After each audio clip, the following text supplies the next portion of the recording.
Jay Crawford, Adam the Bull, Garrett Bush, Tyvis Powell, Jason Lloyd.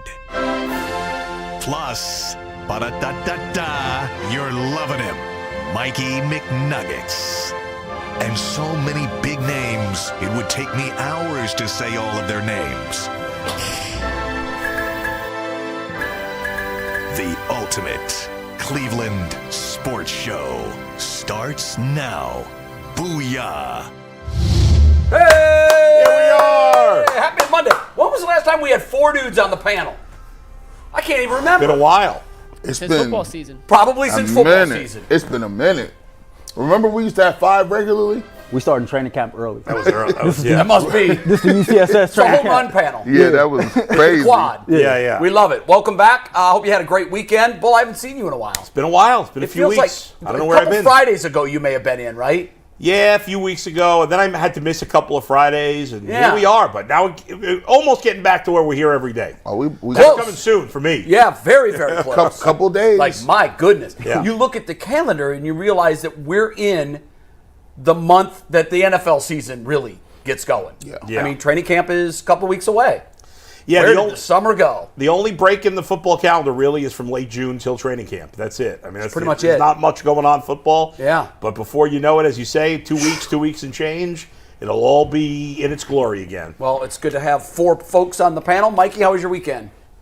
It was phenomenal. I went back to Jersey over the weekend to spend some time with the family, and it was beautiful weather. Had a great time, but excited to be back, and I'm just giving the people out there a little heads up. When you give me 4 hours round trip on an airplane with no real internet, Wi-Fi, or entertainment, my brain starts cooking up some wonky and fun ideas for the show. So we have a list. We had too much stuff to get to today, like real legitimate sports stuff to get to today. So we're not going to do any of those wonky topics today, but throughout the next week, 2 weeks, I got some crazy ideas that we're going to unveil for you guys. Good. You didn't have any firework and no firework mishaps? Oh, yeah, I said, all right, yeah. What is wrong with people? They're just stupid. People are stupid. I don't get it, man. I never. What is wrong with people? I've never had any desire to light off a firework. Nor have I. Ever. I mean, I don't even like sparklers. what I don't understand is my nephew has a big party, 4th of July party, every year, 300 people. He spends thousands on fireworks. And I want to say, bro, you can drive down to Cedar Point. Yeah. There's any number of places in downtown. Any town. Pulaski. You can go any any town, town. and you can watch them for free with zero hazard. crazy. No chance of dying. Oh, he's lighting them off himself? Yes. I think he's got like it's a computer. It's a big deal. Yeah. It's all tied in, and I don't know that he's actually sparking each one. Jay, I don't think Jay sparks me as the guy that's sitting around learning the PowerPoint on how the fireworks go out. You know what? There are just certain things that have red flags all over them. Yeah. And before I turned 40, they attracted me. Oh, let's jump out of an airplane. Yeah. Oh, let's bungee jump. Oh, I got to try that. Now, I'm all about preservation now. I want to make it as long as I can. And if you die in a fireworks accident, and I'm not making light of this, but this is a fact. If you die as a result of something you did stupid with a firework in your hand, that's your legacy. That's right. Remember Larry? He died with fireworks. Yes! It's always Larry who died with fireworks. That's That's exactly it. right. Forever. I got some family members, man. They're gonna have to change the narrative. I went out in the guns are blazing. I went out and on some crazy shit. Like it was wild. Really? If I died by a firework, you got to change the narrative. You can't put that in my obituary. No, So you've got things that will. Yeah. But that's your last page of your book. Yeah. That's like, if you die trying to bungee jump in the Snake River Canyon and it snaps. Like, that's what you're known for. Yeah. But But that's a cooler way to die. Much cooler way than putting a firework on your head and lighting it off. Even worse if you don't die, bro. If you just seriously maimed. Yeah. Like you can't come on UCSS. Any panel member come on UCSS with 3.5 fingers. Yeah. I'm clowning you. Yeah, you can't get in the door. You didn't die. Yeah.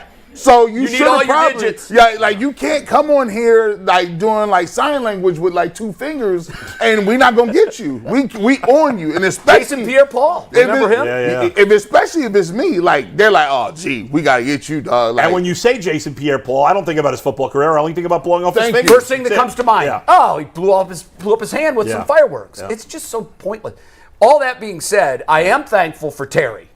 Every 4th of July, the video goes viral again. Put it in reverse, Terry. Back it up, Terry. If you haven't seen it, just go on YouTube and Google "Put it in reverse, Terry." And it's one of the. Every time I watch it, it tears me up. How was your birthday? Wonderful, absolutely fantastic. Just. First of all, can we beat the weather we've had recently? nope. Oh Beautiful. my God! been I was beautiful. literally lived on the boat for the last week. 59. 59 years old, Bull. 59. 59. It's funny when you say that. It's like, well, you must be talking about someone else. Yeah. There's no way that can be me. But I'm 59, and it's wow. Yeah, because the next one's going to be hard. The next one, if you ask me how was it, you probably won't get the same answer. Right. I'm celebrating so hard because this one started with a 5. Right, Yeah, right. When it starts with a 6, that's serious. Yeah, it like is. that's Yeah. Hey, you're on the back 9. You're probably on the back 3 or 4. Hey, listen, just, do like everybody else, but get an expensive habit or remake yourself. Like, you know what? I'm only into like sports cars now, the real sports. I know, Ray. I want foreigns. I want they. Yeah, get like into Jay that. Leno. Yeah, get into that. All right, nutty time. It's good to see you guys again. Let's dive in. We got a lot to talk about, don't we? We do have The a lot Guardians. to talk about, and we're going to start with the Guardians, then we'll talk a little Browns, and we'll end with the Cavs, but we start every show with a reminder that FanDuel is America's #1 sportsbook. You guys know I love sports. I love them so much. I never want them to stop, but as the playoffs roll around and wind down, we get fewer and fewer games, and that's a big bummer. The sports just don't sports like I want them to, but thanks to FanDuel, I can keep the sports going whenever I want. All I have to do is open the app and dream up bets anytime I'm in the mood, and this summer, FanDuel is hooking up all customers with a boost or a bonus daily. That's right, there's something for everyone every day all summer long, so head over to FanDuel.com/UCSS and start making the most out of your summer. FanDuel, the official sports betting partner of Major League Baseball and the ultimate Cleveland sports show. The Guardians are the best story in baseball. They continue to win. We'll talk about the game in a sec, but let's start with the bigger news from yesterday in relation to your Cleveland Guardians, and that is 5 different players were named to the American League All-Star team. The list includes Jose Ramirez, Stephen Kwan as starters, Emmanuel Clase making a return trip to the All-Star game, and then 2 newbies, David Fry and Josh Naylor, both getting their first official All-Star game nod. Guys, we'll get to the individuals in a second, but they got 5. My question to start is, should it have been 6? No, who's 6? I want Hunter Gaddis on the team, Yeah, but setup guys almost never make the All-Star team. especially because you only pitch 1 inning. Yeah, So I mean- you've got 3 closers. However, Yeah. if you look at his numbers, if you look at what he's done, you can make a case for him. Am I going Sure. to scream, Yeah. snub? No.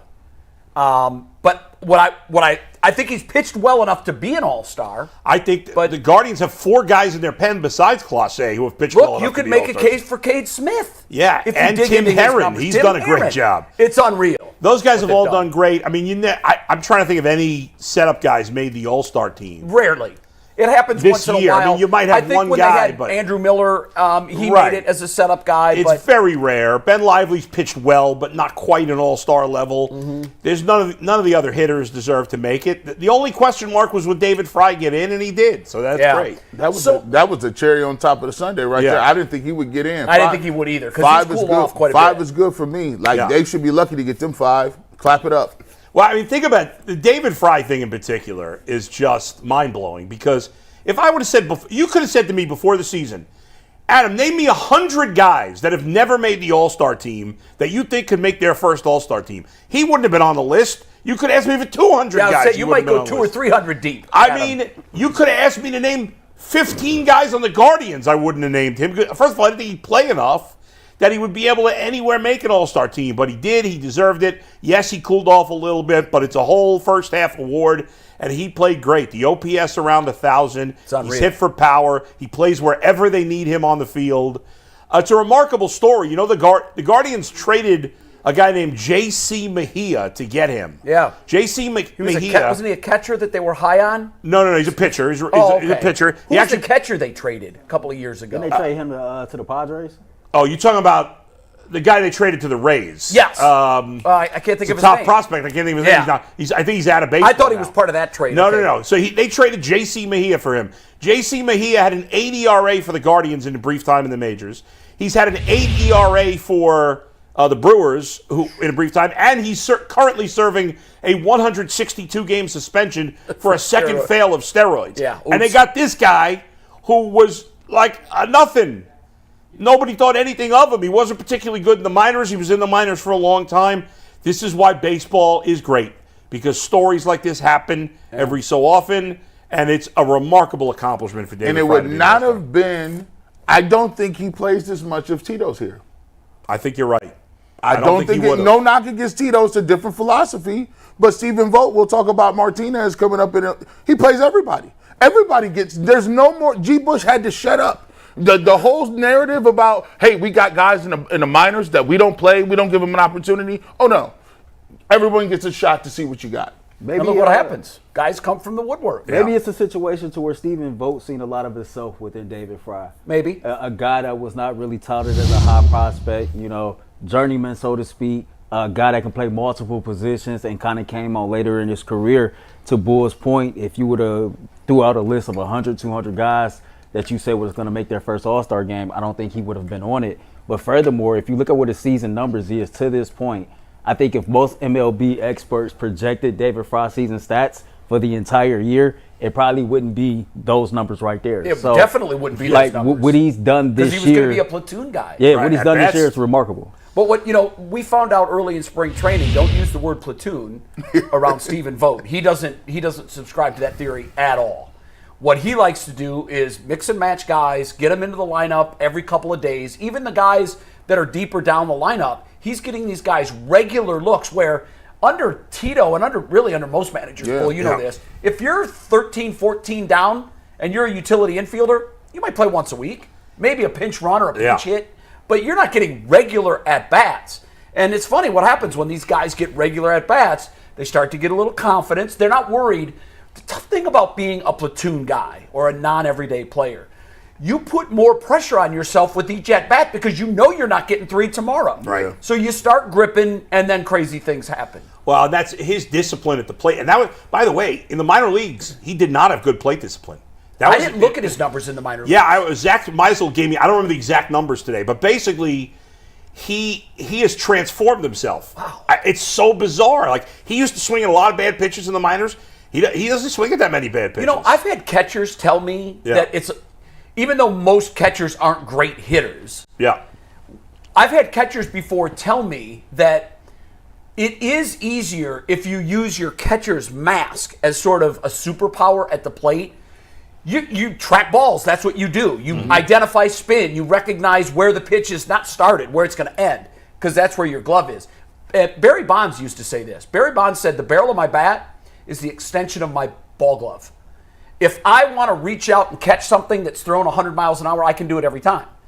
I'm following it to my glove. So he just envisioned that he had a glove on the barrel of his bat, and he was going to extend his hands and get the barrel of the bat on the ball. And catchers have told me before that it's easier for them to put the bat on the ball because of their time behind the plate. So maybe David Fry becoming a catcher like this, maybe it's had an impact. Barry Bonds used to say he used to do batting practice, and if he had marks anywhere but the sweet part of the barrel, he knew his mechanics was off somewhere because he wanted the bat to be the extension of his arms. Every time. Yeah, that's kind of wild. And to the point of if Tito was here, and this is not to knock Tito, he's a great manager, did a great job, but if Tito were here, I don't think Miles Straw would have ever gone to the minors. Had Miles Straw never gone to the minors, you wouldn't have had Freeman in the outfield. You would have it would have changed the whole series of events that would have included David Fry not playing as much. No, that's a good point because we saw it last year play out. He just had Miles Straw standing out there hitting 200 all year with no power. And by the way, Stephen Kwan is the first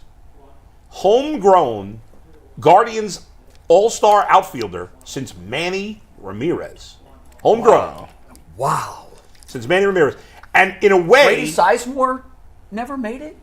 They traded for Grady Sizemore. Oh, you're right. He came from the Expos. Yeah. That's right. And which is remarkable. And I'll tell you another thing, Jay. Before the season, which we didn't have high expectations for the Guardians. We thought they'd be like an okay team. A little above 500. If I would have said to you before the season, Guardians are going to have 5 All-Stars, you would have probably thought at least 3 pitchers, maybe 4 pitchers. I would have definitely thought Bieber was healthy. You thought Bieber, maybe McKenzie, maybe Bybee, who knows? And Clase. You wouldn't have guessed 4 hitters. No, never. Because 3 of those 4 hitters had never been All-Stars before. Naylor came close last year. Remember, Kwan didn't even hit 300 last year. He didn't hit 300. We said he fell off a little bit from his first year. Right. We said he didn't have the same year. We were like, okay. Well, he did fall off a little bit. I thought he did. I thought he absolutely. took a step back. But, he's taking 5 steps forward this year. He is the 9 home runs thing is wild to me. And 4 of their top 5 hitters in the lineup are in the All-Star game. You've always heard that home runs happen. You run into home runs. You don't go up to the plate looking for home runs. What's so fascinating to me is the Guardians' home run total as a team has skyrocketed. But what did we talk about their pivot offensively was, you know what? Don't worry about making contact. Go for it a little bit. And look what happens. Yeah. Their home run total, just with a minor shift in the philosophy, and a guy like Kwan, who almost never swings and misses, has run into 9 home runs. Yeah. I think his strikeout totals are similar to what they've always been, too. It's not like he's striking out a lot. No. I got his strikeout numbers real quick. How do they compare from his first couple of years? His first season, 2022, when he hit 298, in 563 at-bats, he had 60 strikeouts. So 503 times he did not strike out. Yeah, 1 every... 10. Essentially. Yeah. In 2023, he had 638 at-bats and 75 strikeouts. Okay, so it went up a little bit. Just tiny. Yeah, not much. This year, 253 at-bats and 23 strikeouts. So it's lower. It's lower. How about that? Or maybe on the same pace. It's actually not quite 1 in 10 where the others were. It's just shy of 1 in 10. Yeah. It's all in the same general vicinity, but power way up. He already has a career-high 9 homers in less than half the games. Has he hit more home runs this year than his first 2 years combined? He has 11 in his first 2 combined, 9 this season. So by the end of July, he'll have more home runs than he hit in his first 2 seasons put together. He talked about at the beginning of the season how the Guardians came to him, when they talked about his mechanics and his approach to the plate. He said they asked him to do a lot of things that was very uncomfortable to him, but he's glad that they asked him to do so because he's seeing the results. And when you are an excellent contact hitter like that, and then you have the coaching that can help you with your mechanics, I think it becomes easier for a guy who's already a great hitter to identify those pitches that are so low-key like, okay, this is my pitch I can drive. Like in the last couple games, I've been seeing him hit these home runs off these fastballs, but some of them have been coming off left-handed pitching. And it's just like the way he's seeing the ball right now and his timing and just the patience at the plate is crazy. Like when they show the slow-mo replays of his home runs, it's like a perfect swing time every single time. He does have a great swing. And it's damn near impossible to be that patient when you're at the plate like that. Great plate discipline. And it is difficult when guys are asked, especially after they've had some success. He wasn't an all-star, but he had success. And now, all of a sudden, management comes to you and says, hey, listen, we want you to tweak some things. Right. It's easy to look at that and say, don't mess with success. Yeah. But they saw in him the ability to take it to the next level. And you got to give hats off to the Guardians for, approaching him on those things. Yeah. Because a lot of players, particularly when you don't have the big contract yet, they don't want to screw with anything. They want to play it safe, get their big deal, and then maybe you can tinker around with some stuff. Right. Oh, did you think Francisco Lindor was a snub? I did.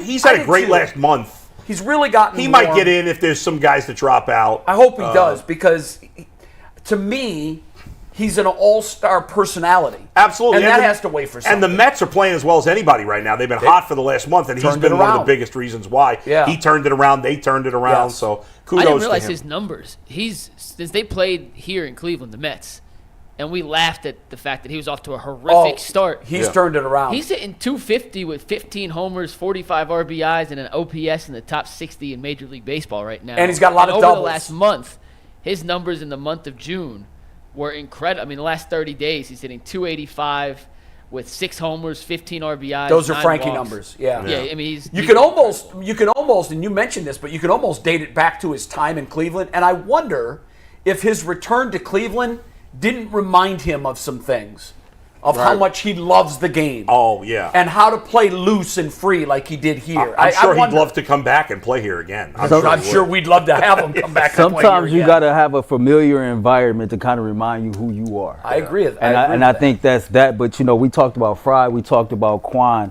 and you all know way more about baseball than me and G do when it comes to the, talent side of things. But when I look at the personalities of some of these guys, I believe one of the biggest cheat codes in life is being able to be teachable. And when you see the type of season that David Fry is having so far, when you see Stephen Kwan having the season that he's having so far, but the Guardians got 3 first-time All-Stars, that's a product of who you are as a person. Because you get a rookie manager in here with some brand new ideas, and the fact that you're able to be teachable, it seems like you're unlocking a new ceiling for your playing style or for how That's good a great you really point. are. Yeah. That's a great point. Well, that brings us to Josh Naylor, who was close last year, Bull, as you mentioned earlier, a first-time and well-deserving All-Star. Are you guys surprised at the level Josh has elevated his game to under the tutelage of Stephen Vogt, or did you always envision this being around the ceiling for one Josh Naylor? Well, I thought he did it last year. He just got hurt last year. I mean, he has elevated. I'll fully admit, I always thought Josh Naylor was a nice player, good player, but he's a better player than I ever thought he'd be. I mean, he probably should have been an All-Star last year. He got snubbed. He was borderline. He clearly deserved to be an All-Star, even when he was slumping there from late May to middle of June, late June. Yeah, he was still knocking in runs, though. Yeah, he did, but even his in that average stretch. was way down. Yeah, but his power was down. It was, but he was still clutch. He still had a lot of clutch at bats during that time. And he's turned himself into a serviceable fielder. He's never going to be a great fielder. He's a serviceable fielder. For a guy as big as he is, I think he runs the bases very well. He's extremely aggressive on the bases.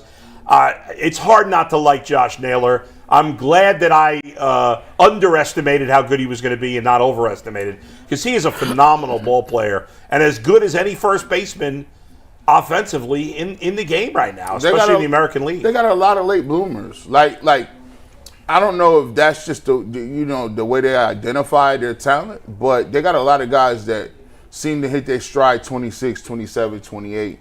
And you got to do that a little bit. You're not going to have, a bunch of younger guys that may come up and pop all of a sudden at once.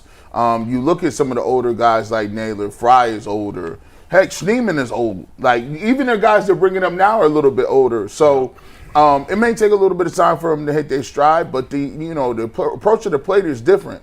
We're going to pivot to, talk about Bo Naylor. Bo Naylor wouldn't have hit no 2-run home run if he didn't have a different approach.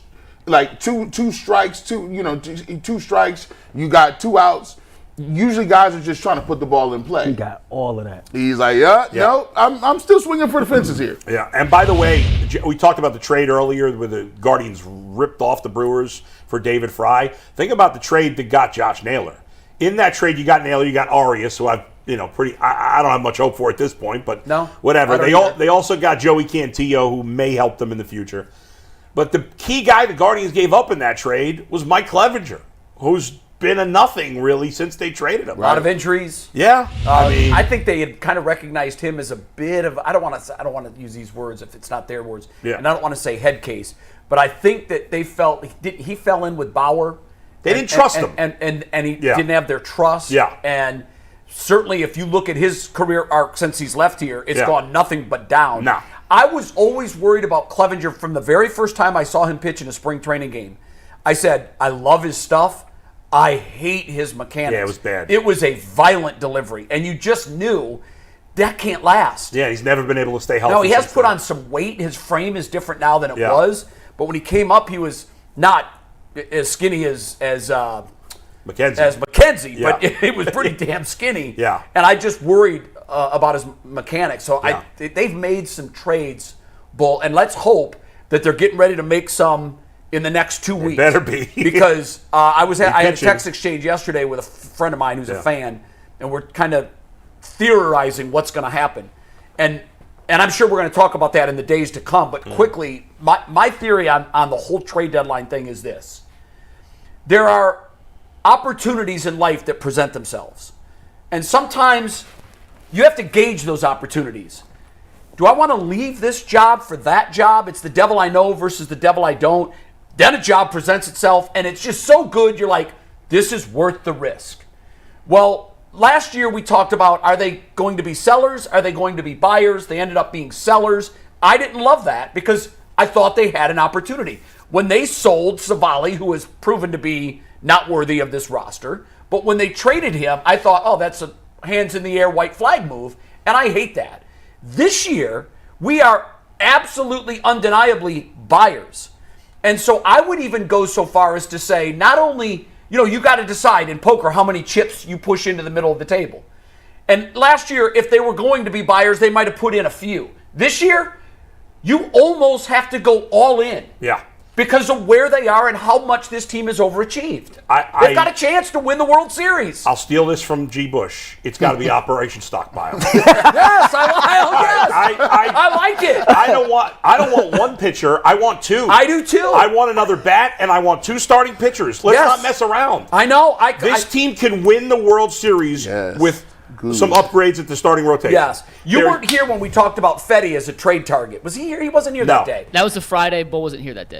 I love the idea. I love him. I mean, I think he's 2-0 against, or I don't know if he got the win in the first game, but he's pitched well. He's gone, I think, 12 innings against the Guardians. We haven't scored on this guy. The last time we just played them last week, and I remember watching that game, and I said to myself, do I want to see the Guardians really light his ass up, or do I really want to see him pitch well? They can't hit him. Because, to me... He's gone 6 scoreless and 6 scoreless. It was given... I just needed to gauge, okay, how much do I want the Guardians to go after this guy? I want this guy. But like you both have said, listen, man, to do something that you've never done or to get somewhere you've never been, you're going to have to do some things that you've never done. Yes. And you trust them when they make trades because they usually make good trades. Right. And so when I look at the Dolans, and not to cut you off, but when I look at the Dolans, when I look at everybody that's involved with the Guardians, they have to look at this situation and say, okay, this team legit can win the World Series. Yes. And I know it's against our nature to spend this type of money, and we might have to pay for it on the back end. But damn it, if we go get this World Series, the payoff on that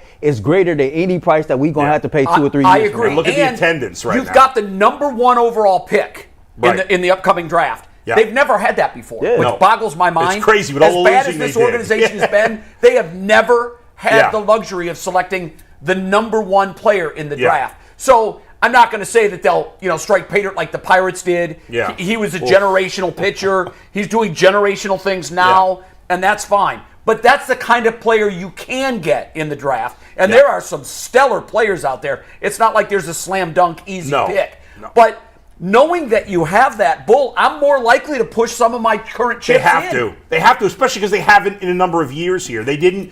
Obviously, last year they didn't. The year before, when they made the playoffs, they didn't go in all in with big chips. Here's the deal. There are a lot of interesting pitchers out there. I like Eric Fetty from the White Sox. I like Jamison Tyone from the Cubs. I do too. I think he's been great this year. Are they going to? They have to be done. They should be. They should trade him. Now he's got 2 years left and a decent amount of money, but. You work it out. The Cubs pay some of the money to figure it out. I think the Cubs are a great trade partner for the Guardians. I like them getting Nico Horner potentially. I like them getting Cody Bellinger potentially. Are the Cubs completely? They should be. I don't know that they're officially doing it, but they're in last place. But they're not. How many out are there? Yeah, but they've been playing. I don't know exactly how many out they are because they've been playing so terribly. I'm just not even paying attention. You know what's that much. weird, Bull, is there are a lot of teams that are in that purgatory zone. Yeah, right. Like, are we buyers? Are we sellers? And here's something interesting, and I'd like to do this research later today. Yeah. If you look at the last couple of World Series champions, let's use the Braves and the Rangers. Nobody said they were going to win the World Series on August 1st. Nope. Nobody. Add in the Nationals. Throw the Nationals in there. So, in fact, if you look at the last 10 World Series winners, I bet only once or twice has the team that eventually won the World Series that year had as many wins at the All-Star break as the Guardians are going to have. Right. The Cubs did, I think, in 2016. They had a lot of wins. Yes, they were one of the better teams all year. But not many. You're going back 8 years Yeah, for it's that. 8 years already. And so we're here. The and Guardians the opportunity is can play- in front of them, and they've got to meet it. The Guardians have a massive edge in the bullpen. Huge. Massive. Their bullpen's been lights out. Are you worried about I am them running worried. out of gas? I am worried. They got a little rest over the last week because there were some one-sided games, both wins and losses. But I'm worried because you're throwing these guys. But you look at like Gaddis and Clase have thrown about 80 innings between them. They've given up 2 home runs and I think walked 8, 9. I mean, it's like ridiculous. Gaddis had that one bad weekend. Remember against Atlanta like 6 weeks ago, whatever. 2 games in a row. One of them smoked. they ended up winning in extra innings, but the very next night he blew the lead. I think he's given up like 1 run since then. Clase gave up a run yesterday. You're like, oh my God, he gave up a run. Rare, right? I mean, that's such an advantage. The lineup is good enough. I want one more hitter, one more proven hitter, but I could live with it as is because the front of the lineup is great. You got to get more starting pitching. Right now, I agree. I can't trust anybody besides Bybee, and he didn't pitch great in his last start, but I trust him. Obviously, Lively's been very good, but I'm always nervous about him. Well, we're holding our breath with him. I'm fine with him as their 4th starter in the playoffs. Right. But I got to have 2 more because I don't know what Gavin Williams is going to be. What do you make of Logan Allen? I don't trust him at all. I didn't trust him last year. They sent him down now. I know. To me, he's been a big disappointment. Oh, huge. Yeah. I looked at. I clearly thought Bybee was better. Yeah. But I thought Logan Allen was just behind him and had room to catch him. Yeah. Now he's in the minor leagues. We're going to talk about last night's game in 1 sec, but Earl, we mentioned Clase. We mentioned Kwan, we mentioned Naylor, and we mentioned Fry. Jose and Clase, the other 2 All-Star representatives for the Guardians.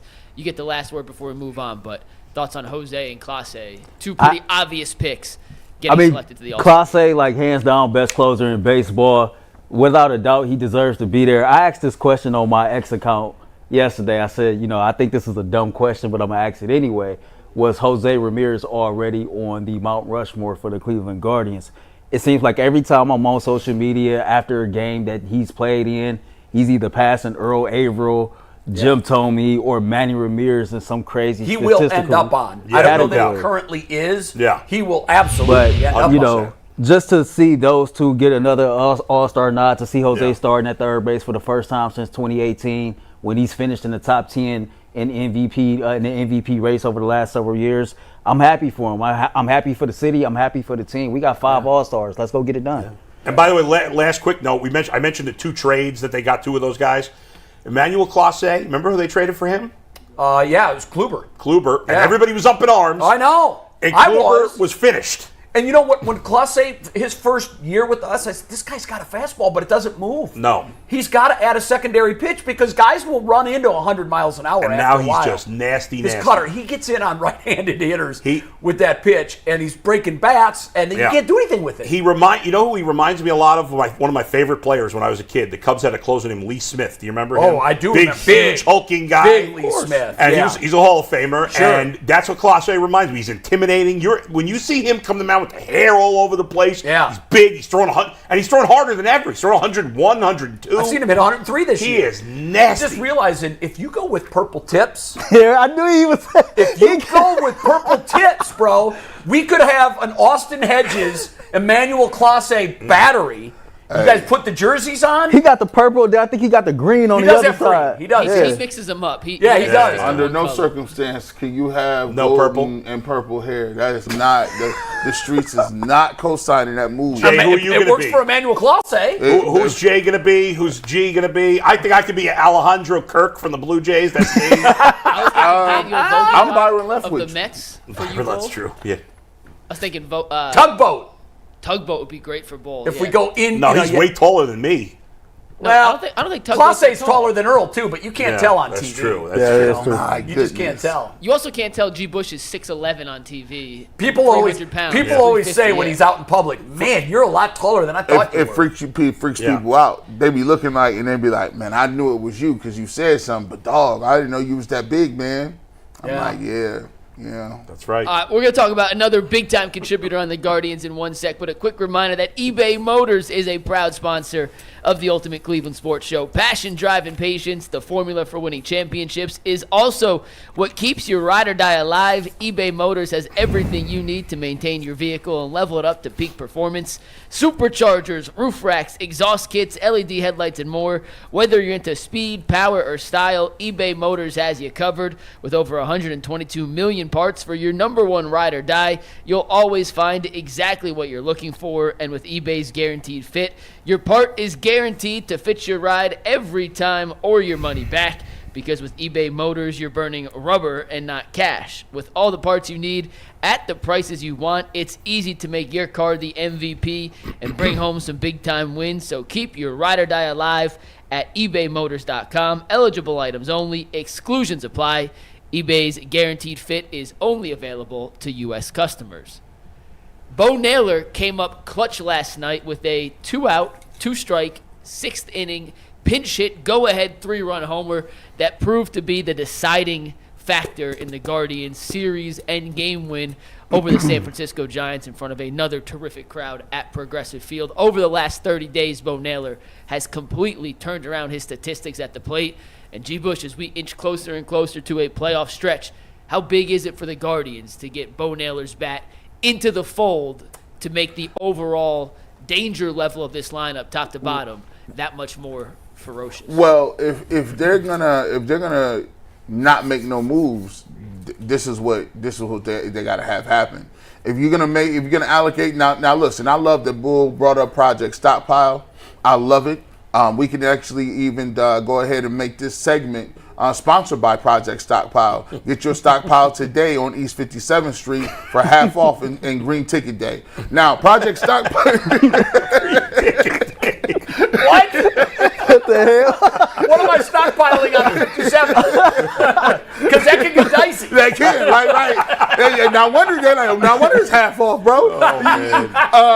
Now listen, if they're not gonna get no 2 pitchers and a bat. That's not happening. The Dolans. Listen.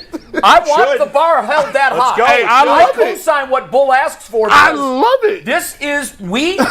This opportunity presents itself once every 10 or 15 years. Especially in an American League where nobody else is that good. No. Hey, I love Baltimore's lineup, but their pitching is questionable. Why can't we be the Rangers? Let's go. Let's go. Why not? Do it. Hey, Dolan's listen. Hey, my 2 co-hosts is over here hot. They need 3 and a possible like it's spades. Now listen, if you get Bo Naylor to bat the way he is. Now, shout out to my mom because Bo Naylor is her favorite player, as it should be. Right. And me and my dad used to clown her. Like we watching the games. Hey man, Bo looking bad right now. Shut up. You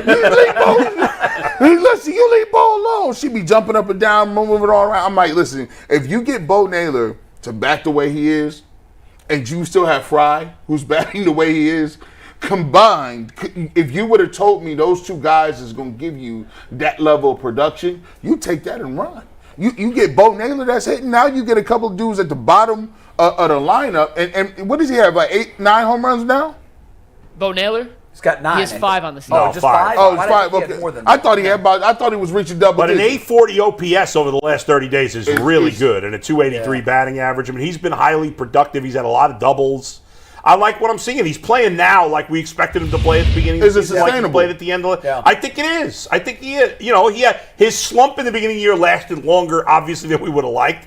But he's back to playing right now last month like I thought he'd play this year. I'm excited. I mean, he got 5 home runs. He's 15 off the pace I set for him, Bull. Yeah. I mean, anybody he's not gonna get 20, know? but He ain't going to get 20, man. No. But listen, I got the same type of infatuation for Bo Naylor that I do with Martin Emerson Jr. Like, I really want to see Really? this. Yeah, seriously. Wow. Like, I just remember all last season when he was in the minors before he finally got caught up and all the hype that was surrounding him. And I think this kid still has a lot of potential. Yeah. And I think when you have a skipper like Stephen Vogt in the folds, he's being patient with him. There was a point in time a couple weeks ago to where we was talking about should Bo be sent down. And he wasn't. And so, like, for Vogt to show that he still has that level of confidence in him, it's starting to pay off. You see the dividends paying off now, how he's played. To come off the bench and a clutch situation and to hit that home run where it was a no-doubter type home run, it says a lot about like the confidence that this staff has in him and the confidence that he has in himself, man. So with that, I say, yeah, Bo. Yeah, I have to fall on my sword. There's a mea culpa coming. I sat here a month ago and said, I've seen enough. I've seen it. You can't have a 180 everyday player, particularly when you got another 190 and then another backup at his position is a 150. Like, you can't do it. And we were flipping the lineup at the 6th spot. We were giving away out 7, 8, 9. And, Bull, you know that. Now you have 6 tries. Now you get 6 innings to score runs. And since I said that, I watch every day and I root for Bo like crazy. I got to tell you, of all of the Guardians, he may be the most likable. Tristan McKenzie is unbelievable. Like, if he walks in a room, he has you like right now. Him and Tristan are in the top 3 to me. And you can say him, Tristan, and Jose. Personality is just like I cannot. He's the kind of son you dream of. He's the kind of man you wish your daughter will marry. He is perfect. He's smart. He's funny. He's engaging. He's very giving of his time. He does a lot of stuff with charities that we don't even hear about. He's just that great. Yeah. Bo's just a little smidge behind him. When you talk to Bo, and Bo's completely different. Josh walks in, you're not going to give me the smile. Just letting you know.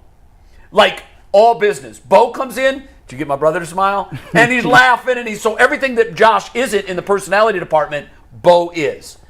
And I felt terrible saying it. I even said at the time, I love this kid, but I've seen enough. We can't have a 180 everyday player when you've got another guy that's not yet 200 and he's an everyday player. And I don't know what's happened. I don't know. There's a learning curve, and sometimes the light goes off. And it's different for everybody. The one thing I give, this is why I would make the worst manager or the worst general manager in the history of baseball. Because when I've seen enough, I've seen enough. It's done. And it's not like, oh, we can call this a slump, because we had never seen what we're seeing now. Well, he hit well at the end of last year. Not like he is this last month. And I wonder, Jay, if in the beginning of the year, like, because he was defensively playing at an elite level. His pitch framing is the best in the league. Fantastic. And I wonder if he went into the season so focused on his defense because he's dealing with a young pitching staff. Maybe. And he knew he had to be on point. He's going to be an everyday catcher this year for the first time. I got to be on point. I got to help these young pitchers out. And you think that stole from his offense? I wonder. I'm just kind of No, you know what? That's a very valid theory. I want to buy that theory. Yeah, but I like it. It's a happy mea culpa because we're all happy to see that Bo has come around and is hitting so well. There's no sword I'd rather fall on than that one. Then I was critical of my team, and now they're playing better. It's like you falling on the Austin Hedges sword. If you ever get to do that, you're going to say, I love it, because you love the guy. He's so likable. We do this on UCSS all the time. When the player's not playing well, we make him the focal of the conversation. And as soon as we make him the focal of the conversation, he goes out there and he goes off. Yeah. We need to keep doing what we're doing. Yeah. Andres Jimenez, you're not hitting. Let's go, buddy. You better pull it together. I can't have this lack of hitting from you. But I will say, we can't act like they didn't have Fry at his position. They brought Hedges in and gave him a bag of money. He looking around like I'm going to be a first-time everyday starting catcher. He looking behind him a little bit, like, especially because Hedges was with Bieber, and it looked like that might be his personal catcher in the beginning of the season. Fry started hitting the ball. He gets off to a nice little, first part of the year, and it's like, okay, well now, all right, I got to start hitting. Like framing pitches ain't gonna get it done.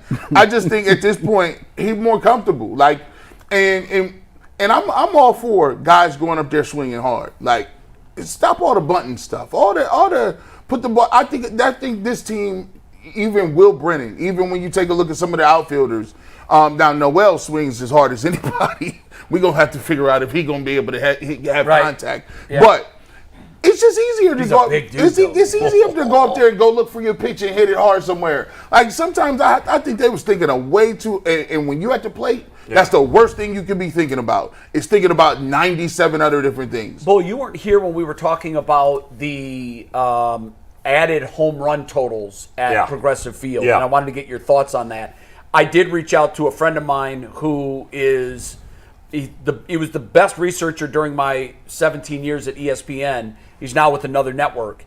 And I sent him the project, and I said, can you look into this? Yeah. And it wasn't my imagination. The home runs at Progressive Field are up more than any other stadium but one.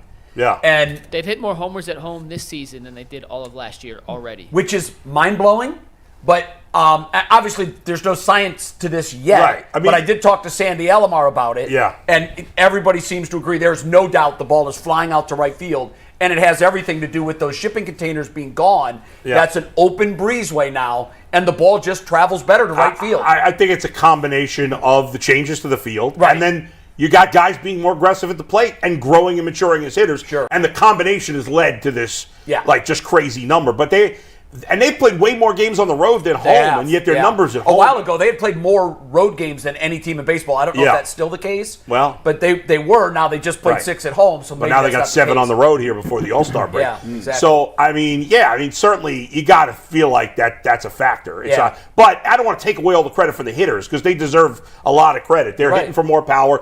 This is the most fun Guardians team to watch in probably close to a decade when they were, good 16, 17. The 16 team was fun, but they weren't fun the whole season.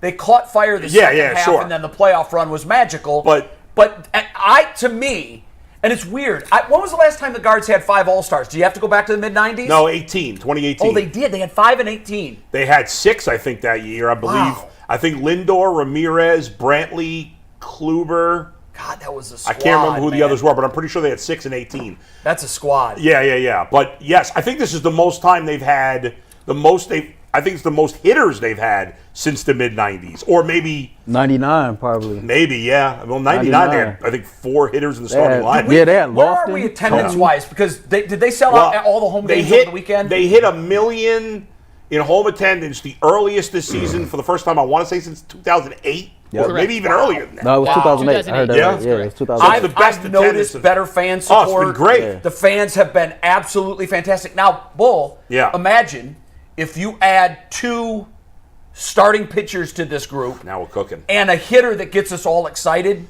Yeah. Now, all of a sudden, you've got the possibility of selling out any game. Well, I mean, listen, you got the Blue Jays falling out of it. You got some interesting pitchers there between Yusei Kikuchi and what's his name, Chris Bassett, who's from Ohio. You've got some interesting hitters like Vladimir Guerrero and Biggio there. You've got the Rays who could be out of it. Randy Arozarena could be a good guy. Oh, my God. I mentioned with the Cubs, Bellinger, Nico Horner offensively. Don't even mention Arozarena. No. Well, stop. Here's the guy. I'll give you the guy they should. And there's almost no chance this team would trade him. But if I'm the Guardians, I call up the Tigers, and I essentially say, name your price for Tarek Skubal. Yeah, no, they're not going to do that. They're not going to do it. They're not going to. But I would give up almost anything. Wow, anything, because that guy's one of the top 5 pitchers in baseball. What's the chance? Yeah, but I just don't see them. In your They wouldn't trade him opinion, to I mean, they're building. Yeah. They're not tearing down. Dreaming. real quick, Mike. Real quick. Yeah. Your opinion. The likelihood that we could add a Vlad Guerrero Jr. is what? I don't know that. I'm not as excited about Vlad Guerrero. I'm not. I am. I think they're not going to trade him, though. I don't think His numbers the last couple of years have been pedestrian compared to what they were for the 2 that when they played their games. I just read this a couple of weeks ago. It was when they were in, I think. Yeah. When they were playing the majority of their games, where did they play? Was it Buffalo? Yeah. They played a bunch of They games. played in the AAA stadium in Buffalo. His numbers were outrageous, but he's never hit at that rate anywhere else in the What big are his leagues. numbers this year, Mike? This year, give me 1 sec. I can pull it up. By the way, you mentioned attendance, Jay. Yeah. Guardians are 22nd in attendance. Wow. But if They're I usually bet you, 27th. I bet you, if you take out you just look at the last 2 months, I bet you they're way higher than that.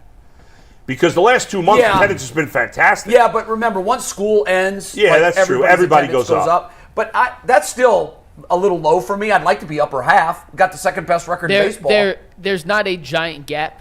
So they have just over 1 million. What is their average? You got to look at average per day. This is their 22nd in terms of average. And what is their average? Just over 25,000. That's for the Guardians. That's good. Yeah. They're usually in the mid to high teens. Yeah. And they're in the, just a heads up, then I'll give you the Vlad stats, and then we'll talk about Angel Martinez. They are one of 3 teams in 25,000 average, just varying degrees. Okay.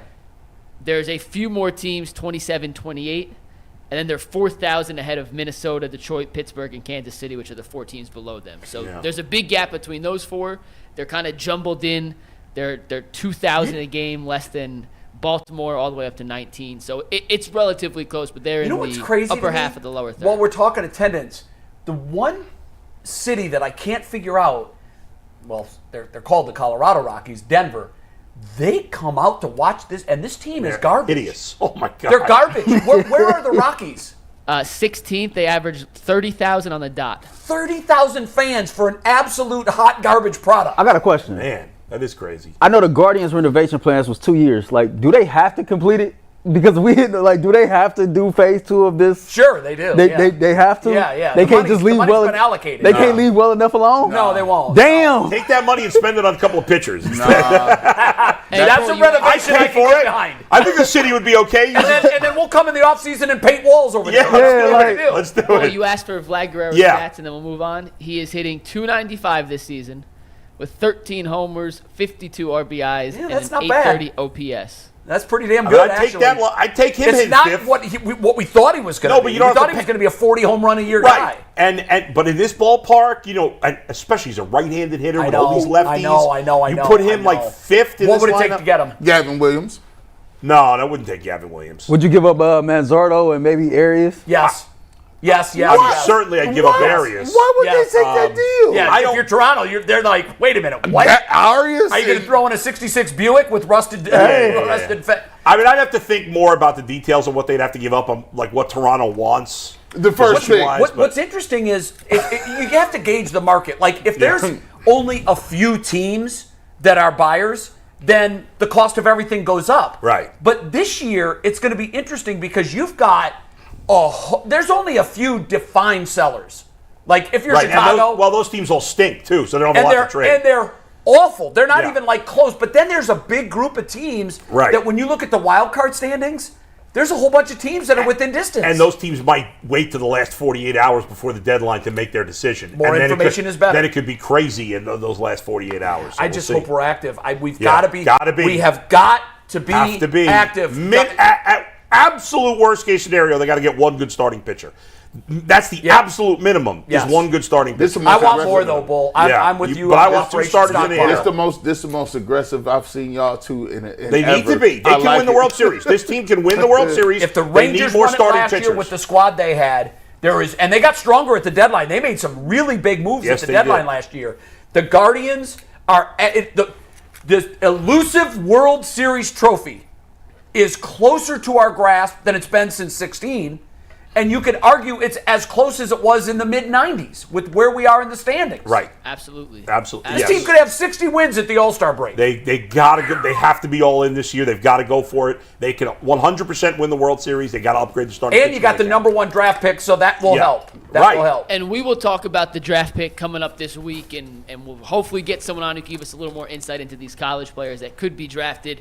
We appreciate everyone for tuning in this morning. Hit the like button, hit the subscribe button. It costs you $0.00 if you want to sign up for the UCSS newsletter. You can text the number on the bottom of your screen. Earl wrote an article about the Guardians All-Stars. There's a top 5 on there about Browns defensive linemen. We give out member shout-outs. You can also listen to UCSS via podcast if you want on Spotify and Apple. And if you want to buy some Browns, Cavs, or Guardians gear, you can do so at fanatics.com/UCSS and get a tiny bit of a discount on your gear for the upcoming and current seasons.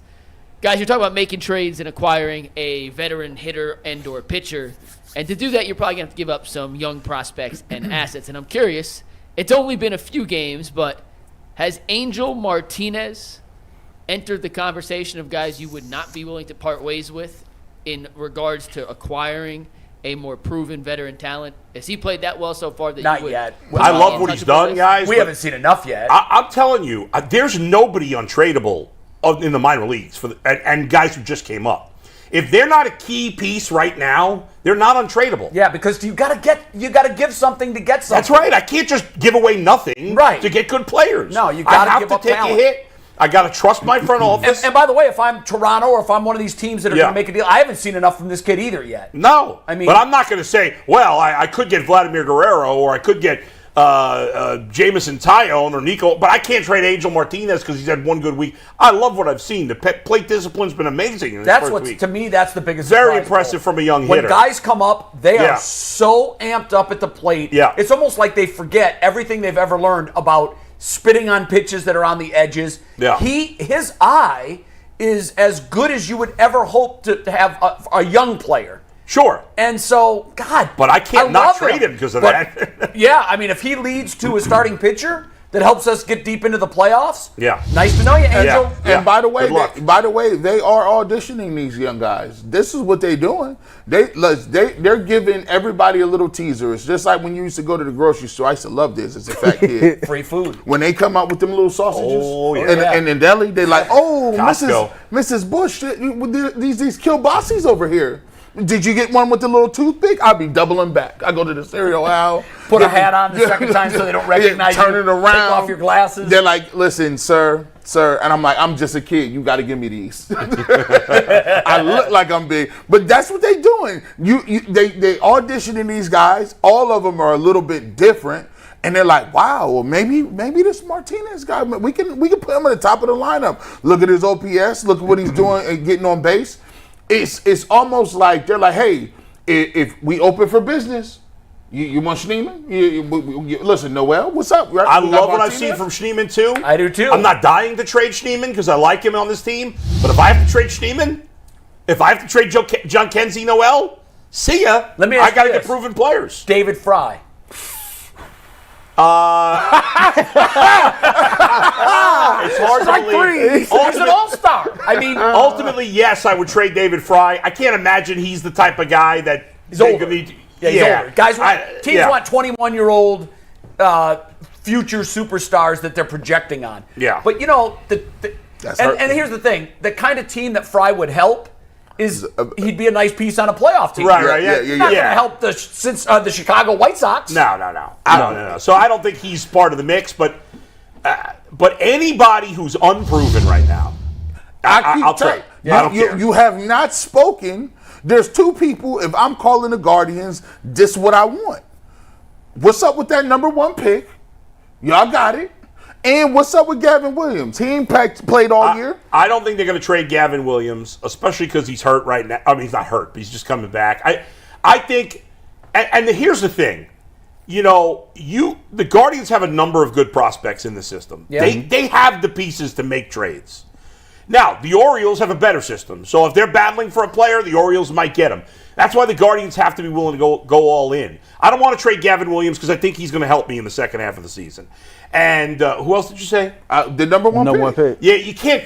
No, technically, you can't trade the number 1 pick. They're not going to do that. Well, they could select the player and then trade him. Right, but you can't trade the pick. But I can't imagine they'll do that. But listen, if you if you're giving me Tarek Skubal, I'll trade you the first overall. Yeah, right. But so it really is on a case-by-case basis. Exactly. Like, who is the player? But most trades they're realistically going to make where they're going to get like a number 3 starter or a number 2 starter, a good hitter, not a superstar, but a good hitter. I don't have to give up my number 1 pick. No. I don't have to give up my. I could give you 3 good prospects. Right. Let's go. Yeah. That's what I got to do, and that's what they got to do, and they have the pieces to do that. I thought G made a pretty good point about seeing all these different prospects that we've seen throughout this season, and it's almost like they're being put on display. We've seen Schneeman, we've seen Jonathan Rodriguez, we've seen Martinez, we've seen Manzardo.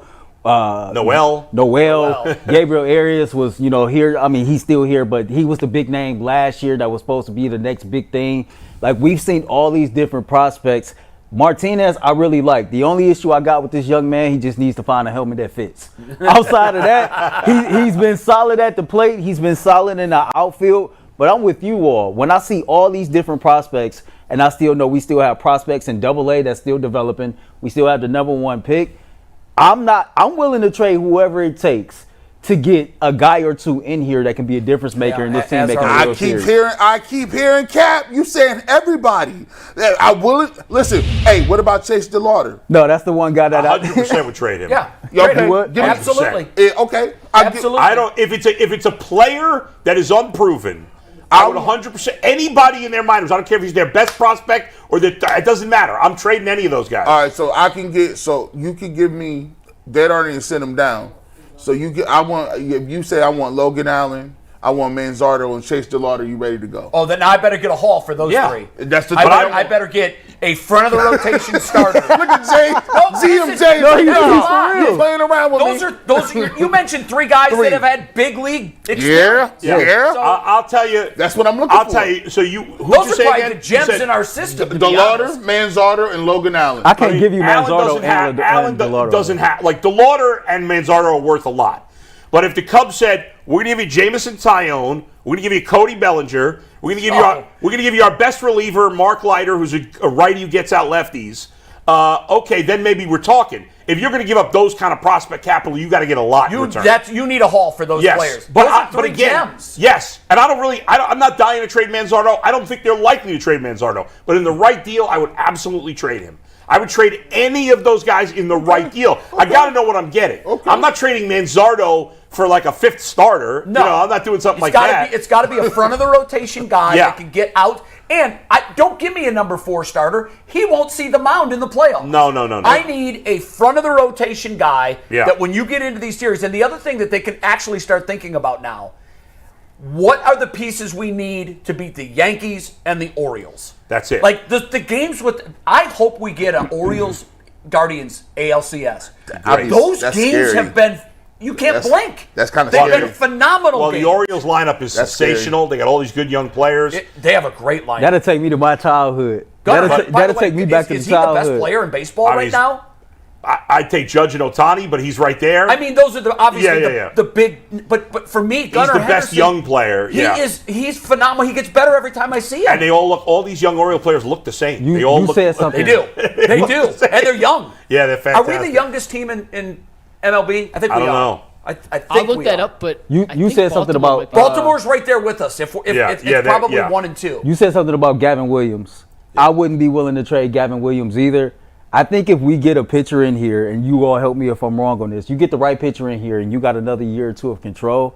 Imagine Gavin Williams next year healthy, Bieber healthy. If Bieber won't be available till July. You got Bybee who has ace potential. Right. He's there. Oh we don't my know what we gosh. got with T-Mac. And we don't know if Bieber's going to be here. He Right. got to resign. And I'm just I'm thinking out loud of what he might do, and should resign here. everybody is in the camp.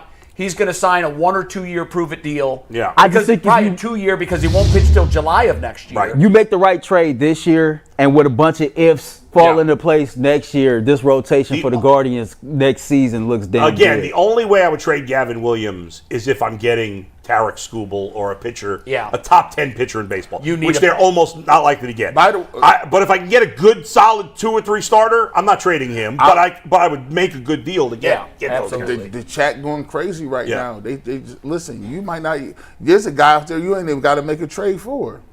No, they're not signing Trevor Bauer. No, The they ship won't. has And sailed. I think it's a mistake, but they won't sign him. No, as much as I've never seen. I've never seen in my years of covering baseball and being a fan a player's name. That's who that dirty. just at the mere mention, when I bring it up to Jason, never. They be doing. They be going into like seizures. They be like, no. And they're getting that from the organization. The organization was done with him. They hate him. I know they were. Yeah. But man, sometimes you have to dance with the devil. I mean, listen. When the Cubs made the move for Chapman in 2016. I didn't like it. I have liked it lifelong and hated friends it. that are Cubs fans, and they told me, I am done with this team. I will no longer support the Cubs. Yeah, you know where they were in October? Yeah, right. Progressive Field, buying people's tickets. I didn't love it, but I lived with it. So let me ask you this question. It's the same thing. As much as I detest Trevor Bauer, I've said consistently for the last month, I would consider signing him if I were a major league team that needed a pitcher. But the Guardians are not going down that road. But they're a major league team that needs a pitcher. Yep. What if the Orioles or Yankees took him? I'd be hot. At this point, I'd be hot. I just can't imagine anybody's going to sign him. If he was going to I'm saying what if? blackball. Yeah, That is absolutely I'm saying if you get down to the last minutes and Orioles or Yankees like, oh no, we got to get him. Yeah. Would you be like, damn? Yes. Would you be like, assuming he pitches well? I mean, he probably will still pitch well. I don't know at this point. Just because he's pitching well in the Mexican League doesn't mean he's going to pitch well here. But yeah, I mean, I get it. But it seems pretty obvious that nobody's signing him. I think. I'm not even going to bring it up. I'm not even going to bring it up. Jason, the hell with it. But I got to tell you, for a guy that, hasn't been charged with a crime. That sounds familiar, doesn't it? That's hasn't been charged with the crime. They extorted that man. And was at a Cy Young caliber level when he left the game. They extorted that dude. Bye-bye. That's for better or worse, we could do a 10-hour show on just Trevor Bauer. We could do. He's done a lot of this to himself. He's a lot. I agree with that. Yeah. I agree that a lot of this is self-inflicted, and he's made some really bad personal choices. Yes. First of all, memo to all these young ball players out there: if the relationship you're in involves safe words, run. Run. I don't understand that lifestyle, but I guess people do. But it's not against the law, but it's a career-ending injury. Yeah, I don't get it. Especially when you're a guy who pisses off a lot of teams and teammates. It was his personality that he's getting no equity with these teams. No. Because he was a jerk. There's no other way to call it. Right. But the guy can pitch, and he's not a criminal. Yeah. He's not. He on the forever DL. He on the forever disabled list. It is crazy. He didn't know the safe word. We're going to move on, talk a little Browns here after a quick word from FanDuel. You guys know I love sports. I love them so much. I never want them to stop, but as the playoffs wind down, we get fewer and fewer games, and the sports just don't sports like I want them to. But thanks to FanDuel, I get my sports fix anytime I want. All I have to do is open up the FanDuel app and dream up bets anytime I'm in the mood. And this summer, FanDuel is hooking up all customer with a boost or a bonus daily. That's right, there's something for everyone every day all summer long. So head over to FanDuel.com/UCSS and start making the most out of your summer. FanDuel, the official sports betting partner of Major League Baseball.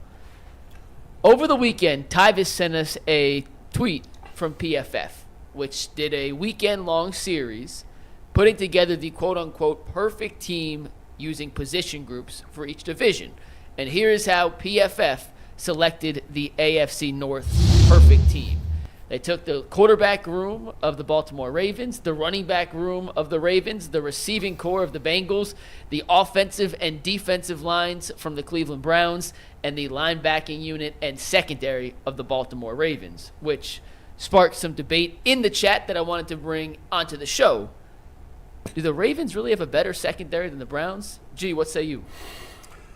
I don't think they got better corners. I think they got better safeties.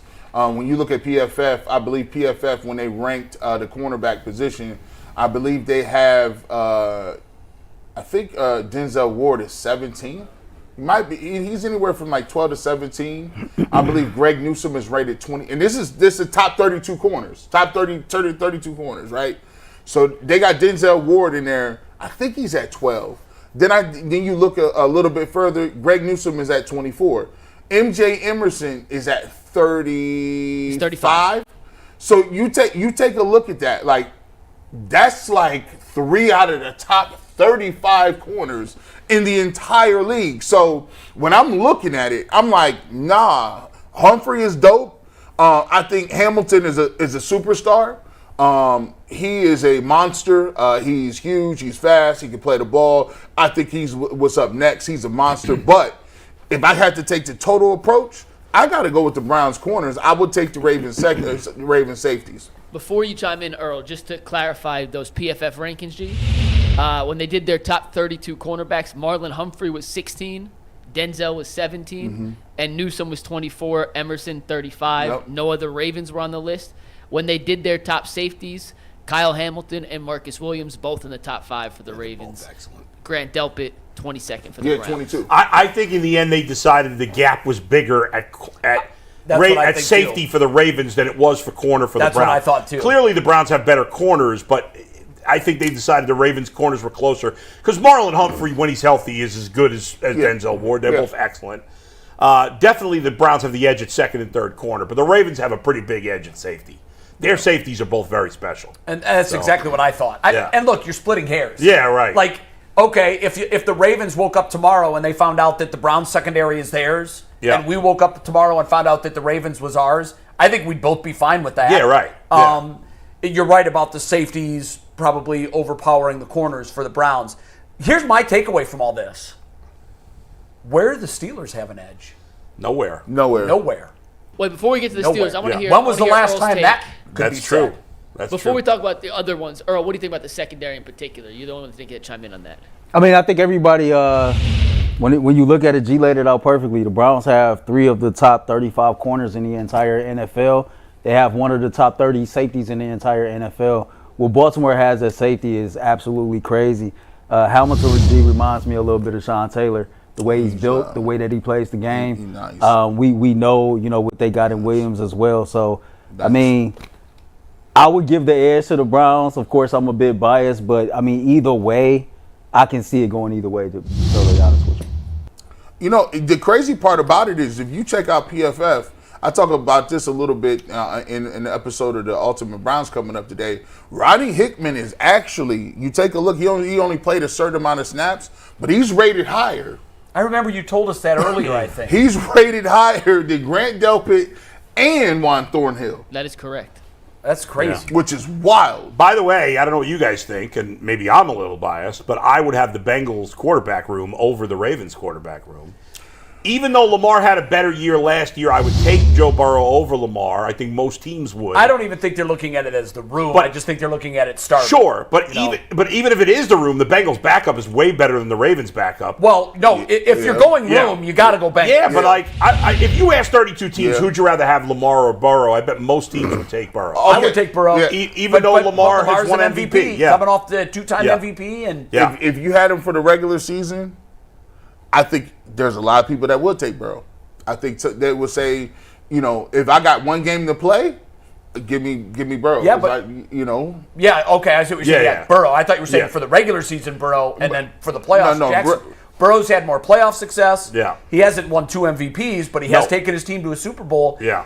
I am fascinated to see who is Joe Burrow this year. Who is he? Well, I mean, the thing with Burrow is when he's been healthy, he's been great. I mean, that's it. But he's had the injuries. I need to see him But Lamar's healthy. had injuries, too. He just didn't have it last year. Right. Yeah. I mean, he could have a bounce-back MVP season this year, Joe Burrow. He's that kind of – he's even said, sure. And I believe him. How long is our window? As long as I'm here. Yeah. Hey, he's that good. Mike, can you throw that graphic back up? I know we was talking about the starting secondary, but now as we're having this conversation, I'm starting to think a little bit deeper. I will go with the Browns. We talking about the starters, but we talked a lot about how Cam Mitchell played as a rookie, and we believe that he's good enough to have an impact this year. We know what we have in as safety behind Thornhill when it comes to guys like DeAnthony Bell and Ronnie Hickman.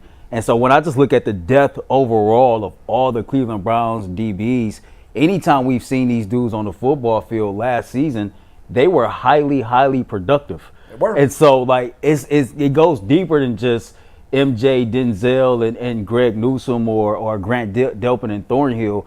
When guys got hurt, and we still got Rodney McLeod, who's a former Super Bowl champion and who's a huge, significant voice, in that secondary room. Sure. So I would, definitely give the edge to the Cleveland Browns when it comes to the secondary overall, not just the starters. That's a good point. You look at the level of depth. You mentioned McLeod. It's really close. Yeah. I don't have a problem with it one way or another, Yeah. but it's very, very close. I mean, we definitely have the better group of corners, and I think that they have an edge at safety. I don't think it's significant. I don't think it's as significant as our edge at corner. We go deep at corner. Like if an opponent split out 4 wide, the Browns ain't pressed. No. You know what I mean? No. They can match up man-to-man 4 wide with anybody, and I think that's a great problem to have in today's NFL. Do they have the best offensive line? Are we buying that? Because that was The Ravens lost 2 starters on their offensive line. Yeah. The Steelers' offensive line has not been very good. The Bengals' offensive line was improved last year, and they've added 2 key pieces this year. But on paper right now, I'd probably take the Browns, yes. I like our depth, too, at offensive line. We think showed it last year. Yeah, I think there's a question about defensive line. Are they better than the Steelers on the defensive line? Yeah, I wondered about that, too. I mean, you got Miles and TJ Watt. kind of cancel each other out. Right. You know what's Like, they got a better – Cam Hayward's better than any of our D tackles. He's the best second, yes. PFF loves Zadarius Smith. They do, yeah. They got him rated very high. I think he's like top 13. Top 12, excuse me. Yeah. They got him rated. His pass rush grade is crazy. So that kind of, and then here's another guy that they love. He's not listed on the depth chart as like 1, 2. He's actually listed 3rd. But when you look at Maurice Hurst, they have him rated as like a 10, 11 type guy when it comes to just because of his pass rush ability. They got him rated the highest interior defensive lineman for the Browns. They got a lot of guys that PFF likes, and I think the Browns' offensive line has a lot of upside. I think it's dependent on DeJuan Jones. They obviously, what the two centers are going to do. Poaches is solid.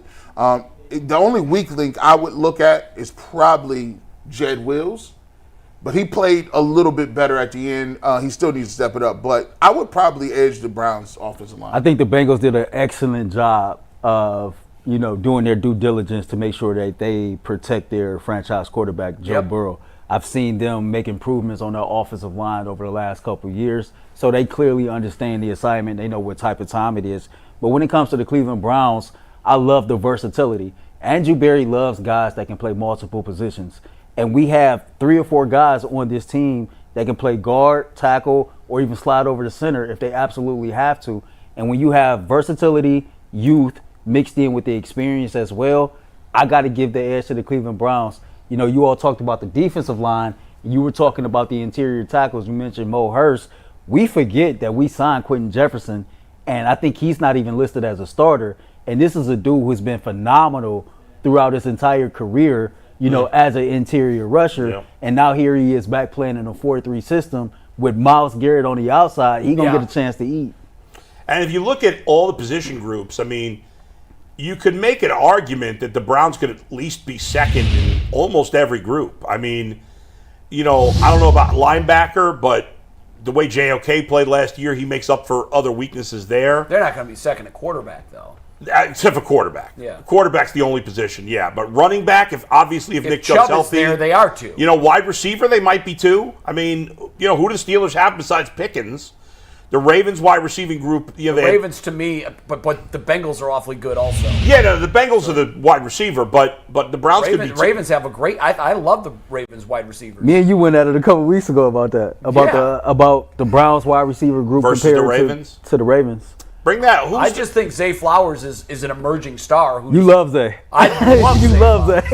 And I'm curious to see how his mental flubs in a big spot last year motivated him. Yeah, he was. Who were their other? Why can't I think of their other receivers right now, Mike? And that penalty. He had a bad penalty. That? And that penalty. The Ravens. Who they got besides Zay Flowers? Bateman. Yeah, they got Bateman. They lost OBJ.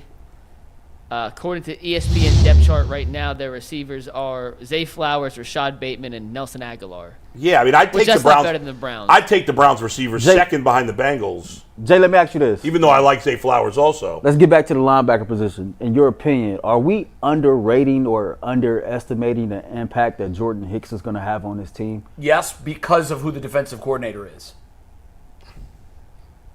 I just think that guys, wait until we see year 2 of Schwartz's defense. Year 1, that we had games last year, and the playoff game was one of them. We had times last year where we weren't clicking on all cylinders. That's to be expected. When you take the personnel that he had and plug them into a very different system, an attack-oriented system where there's no room for safety nets. Safety nets are a big thing in Schwartz's system. Now they've got a second year in this defense. I think oftentimes that's the year that you see a unit blossom under a new coach. There's going to be hiccups this year on the offensive side because you got a new coordinator, a new system. In year 2, the hope is it looks that much better. Hell, you got new coaches if everywhere our on offense makes a big jump and shows marked improvement in year 2 under Jim Schwartz, we're absolutely talking about a deep playoff run. Absolutely. McNuggets, listen, I was surprised when I was looking at this. I was doing a little deep dive into the defensive line and the defense, and it's surprising where they have the Browns linebackers rated out of 32 teams. 8. You mean PFF? Yeah. 8th. People have such varying opinions on what they value in different groups, and we've talked about it. And we think the potential for the Browns linebackers could be super high. We could also see JOK revert to what he was before last season. Jordan Hicks is a little older. Maybe he doesn't still have the same production. It wouldn't shock me if they're a top 5 group or a bottom 10 group. I feel like they could. I'd be less surprised if they fell I'd off. be shocked if they were a bottom 10. So I would. To me, I think Mike. it'd be completely outrageous though if JOK was more of a one-hit wonder. To me, but I'd expect it to be on the better side. we talk a lot about what Mike Vrabel brings to this team. You know, hiring Mike Vrabel and bringing him to this coaching staff. Mike Vrabel was a linebacker in the NFL. That's exactly and he right. was a damn good linebacker in the NFL. I think that when you look at guys like Devin Bush, who never lived up to the potential of being a first-round pick, has dealt with some injuries, but when the dude is healthy on the football field, he flies around like it's nobody's business. And that's what they need. I really think that Jock is going to play at the same level and or better this upcoming year. But I think that, like, when it comes to Jordan Hicks and Rodney McLeod in particular, these are two dudes that have Super Bowl championship experience. They are very familiar with the system that Schwartz run. And to your point, when you be in going into year 2 of this system, Anthony Bell sat right here and told us, like, they expect to be faster. They expect to hit the ground running. He being Jim Schwartz, used the analogy of a baseball pitcher. That fastball is working. This year we're working on the curve. Next year it might be the cutter that we're working on. Add a pitch. And so, like, as you see this defense continues to grow, I just need people to understand Hicks and McLeod are significant players on that side of the ball because of the knowledge, the experience, and they can help groom these younger guys that they can reach a whole nother ceiling themselves. Guys like Devin Bush. I agree 100%. That defense is going to be fun to watch. I hope that we see this year in the offense the jump that we saw last year in the defense. When you have a new guy, I'm telling you, the verbiage, it can take time. Yeah. But if we get that kind of production upgrade offensively and the defense takes a step, and that isn't the hope, that's the expectation. Right. Then you're talking about a team that can make a pretty deep playoff run. Well, and then anything can happen. The defense has got to be more consistent because they played poorly on the road. They did. We can't have that again. The performance by the defense in the playoffs was embarrassing. I mean, they were hideous. And that was the sour taste. They in their need a mouth. couple wrinkles. I was doing a video, and one of the things is they play a lot of cover one. Cover one gets it done. But when you mess up with cover one, you get stuff that happens where you're moving guys' emotions at the Houston Texans game. They need a couple wrinkles like a cover three that they can run to have a little bit of a switch up. And to keep teams honest. Yeah. If you have a tendency that's one way, you're halfway to defeat. Yeah. And I think that's what happened down in Houston. When they knew what we were doing, it wasn't a big surprise to them, and they were prepared for it. Mm-hmm. So you've got to your point, you've got to add a couple of pitches, a couple of wrinkles here and there. Yeah. Keep teams guessing. If they know what you're going to do, you're halfway defeated. And Myles Garrett, as great as he is, his play can't drop off in December. Great point. We've seen it every year, and he's the engine on that defense. I'm fine if he starts slow. I need him to be Myles Garrett in December, not September. Right. It's great that he's that way in September, but when you're just gathering stats, I need his sacks to make a difference. Yeah. To win games in December on the road. But in the end, guys, as it does with every conversation about the Browns, back to number 4. The difference between are they a playoff team or are they a Super Bowl team is Deshaun Watson. That's it. That's what simple. It comes down to. We know they're a playoff contender. They absolutely They're only are. a Super Bowl contender if Deshaun Watson's a good player again. That's the key. All right, let's talk a little Cavs, guys, after a quick word from eBay Motors. Passion, drive, and patience, that's the formula for winning championships. It's also what keeps your ride or die alive. eBay Motors has everything you need to maintain your vehicle and level it up to peak performance. Superchargers, roof racks, exhaust kits, LED headlights, and more. Whether you're into speed, power, or style, eBay Motors has you covered. With over 122 million parts for your number one ride or die, you'll always find exactly what you're looking for. And with eBay's Guaranteed Fit, your part is guaranteed to fit your ride every time or your money back, because with eBay Motors, you're burning rubber, not cash. With all the parts you need at the prices you want, it's easy to make your car the MVP and bring home some big-time wins. Keep your ride or die alive at ebaymotors.com. Eligible items only. Exclusions apply. eBay's Guaranteed Fit is only available for U.S. customers. Over the weekend, Kenny Atkinson added another piece to his first staff with the Cleveland Cavaliers. He hired Johnny Bryant away from the Knicks. His exact position still TBD on the Cavs staff, but he worked extremely close with Donovan Mitchell when the two were together in Utah. Now we know, up to this point, Kenny Atkinson's staff looks like this. And Steve, you want to take the one up? He has Johnny Bryant, Jordan Ott, Damari Carroll, and Dan Giroux, who's a holdover from the J.B. Bickerstaff regime here on his staff. Are you guys a fan of the direction Kenny Atkinson is going in terms of putting different personalities and coaching archetypes together to assemble his version of a super staff here? 99% I am a fan of this staff, how it's been assembled so far. Listen, Mikey, you did a great job laying this out during your Ultimate Cavs show yesterday. Kenny Atkinson overemphasized how important it was to build a staff that created communication between staff and players, that created open dialogue. It's just an open communication type situation. And then when you got a guy like Damari Carroll on this staff, who's a former player, just got finished playing, a guy like Johnny Bryant, who's a lead at player development and has a great relationship with your superstar, Donovan Mitchell, and then you got a guy like Jordan Ott, who's a technician and has spent some time in LA with superstars like Anthony Davis and LeBron James, and you yourself, Kenny Atkinson, is known as a grinder. You basically created a buffer between you and the players, and you've done a phenomenal job of hiring great basketball minds and great personalities that I think that's huge when it comes to the chemistry side of things, G. Let's face it, Mike did a shitty job of his breakdown yesterday. I don't know what Earl's talking about. That breakdown was the worst breakdown I've ever seen in my entire life. By the way, nobody heard of Jordan Ott before 2 days ago. Bull, it's so funny that you went there. When I saw this as a topic last night, here's honest to God what I said. What the hell are we talking about?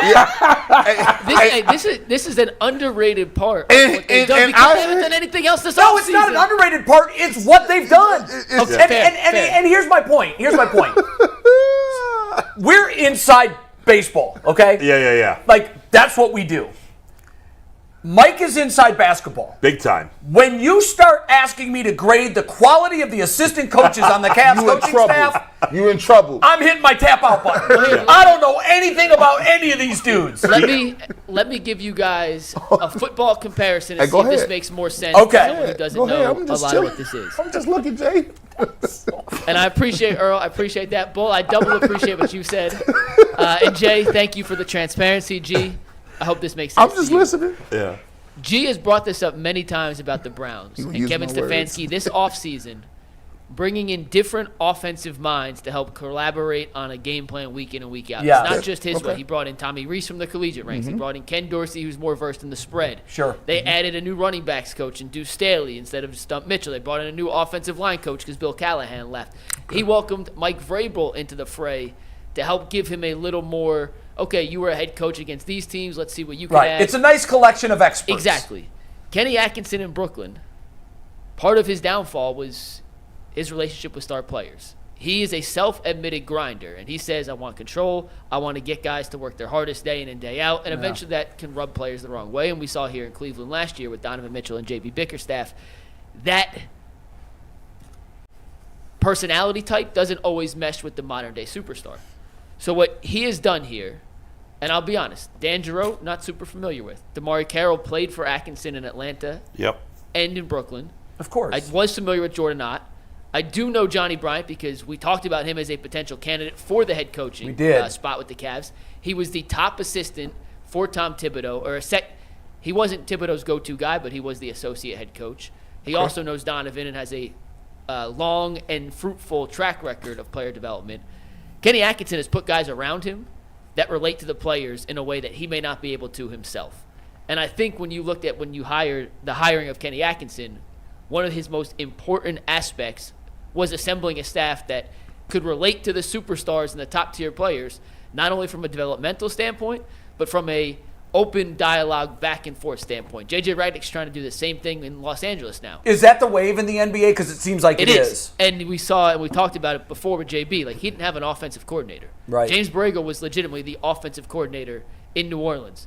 Kenny Atkinson was the defensive coordinator in Golden State because Steve Kerr, part of being a head coach now, is less about the X's and O's and more about the relationship and getting the most from your players. So you have to assemble a staff. If you are not the players guy yourself, you need a staff full of them. And Mike. And from real quick, and from all reports, and once again, I've never talked to Jordan Ott. Damari Carroll was with LA the last 2 years. He's a former player himself. Giroux's a holdover. Johnny Bryant, we actually know what he's done and who he's worked with a little more in depth.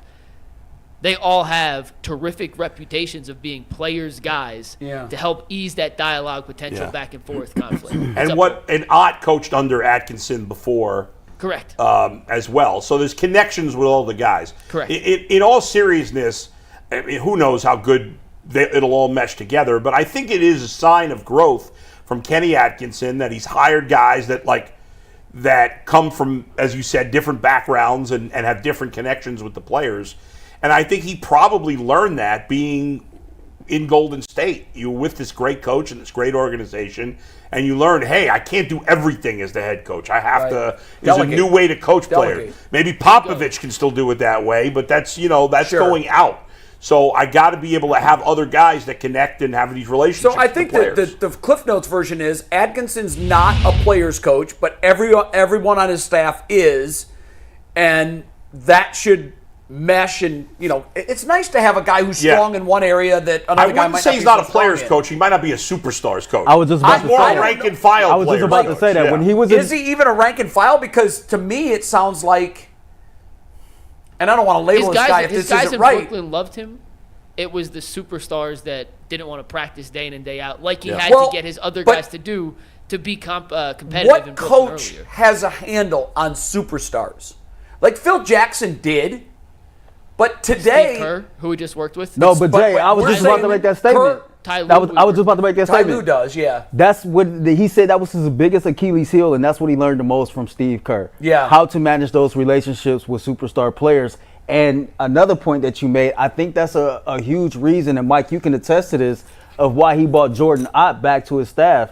Jordan Ott was the second in line on that Lakers coaching staff, and he was the guy primarily managing the relationships between Anthony Davis and LeBron James. Yeah. And so when you've learned how to manage relationships with superstars, and then you add coaches that's dealt with the biggest superstar in the NBA, I think it makes a lot of sense. You can clearly tell he's learned a thing or two over his 4 years in Golden State. Y'all missed that. Y'all missed it.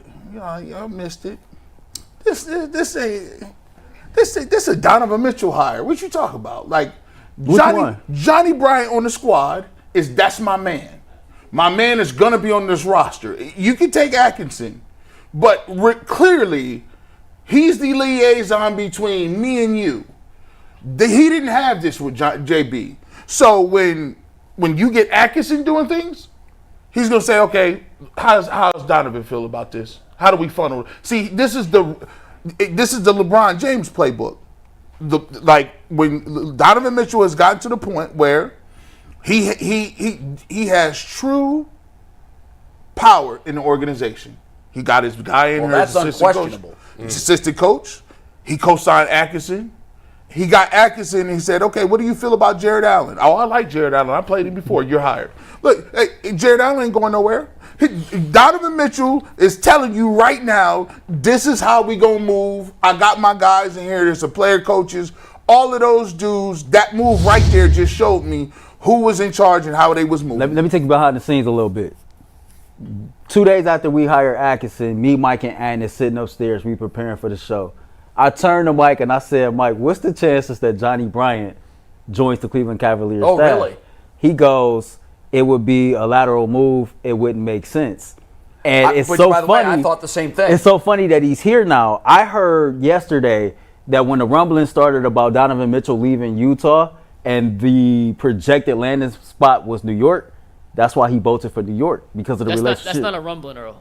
That's a confirmed, legit fact. Okay, so boom, it's a confirmed fact. That's why he voted for New York. And so it could be a Donovan Mitchell hire. I just like the fact that when you hire a guy that was a candidate to be your head coach, and the guy that you end up hiring is willing to bring him along on that staff, if it helps the superstar, if it helps everybody on his team, again, elite player developer, right? So I hear what you're saying, but I'm thinking outside of that box. Well, what I'm saying is this.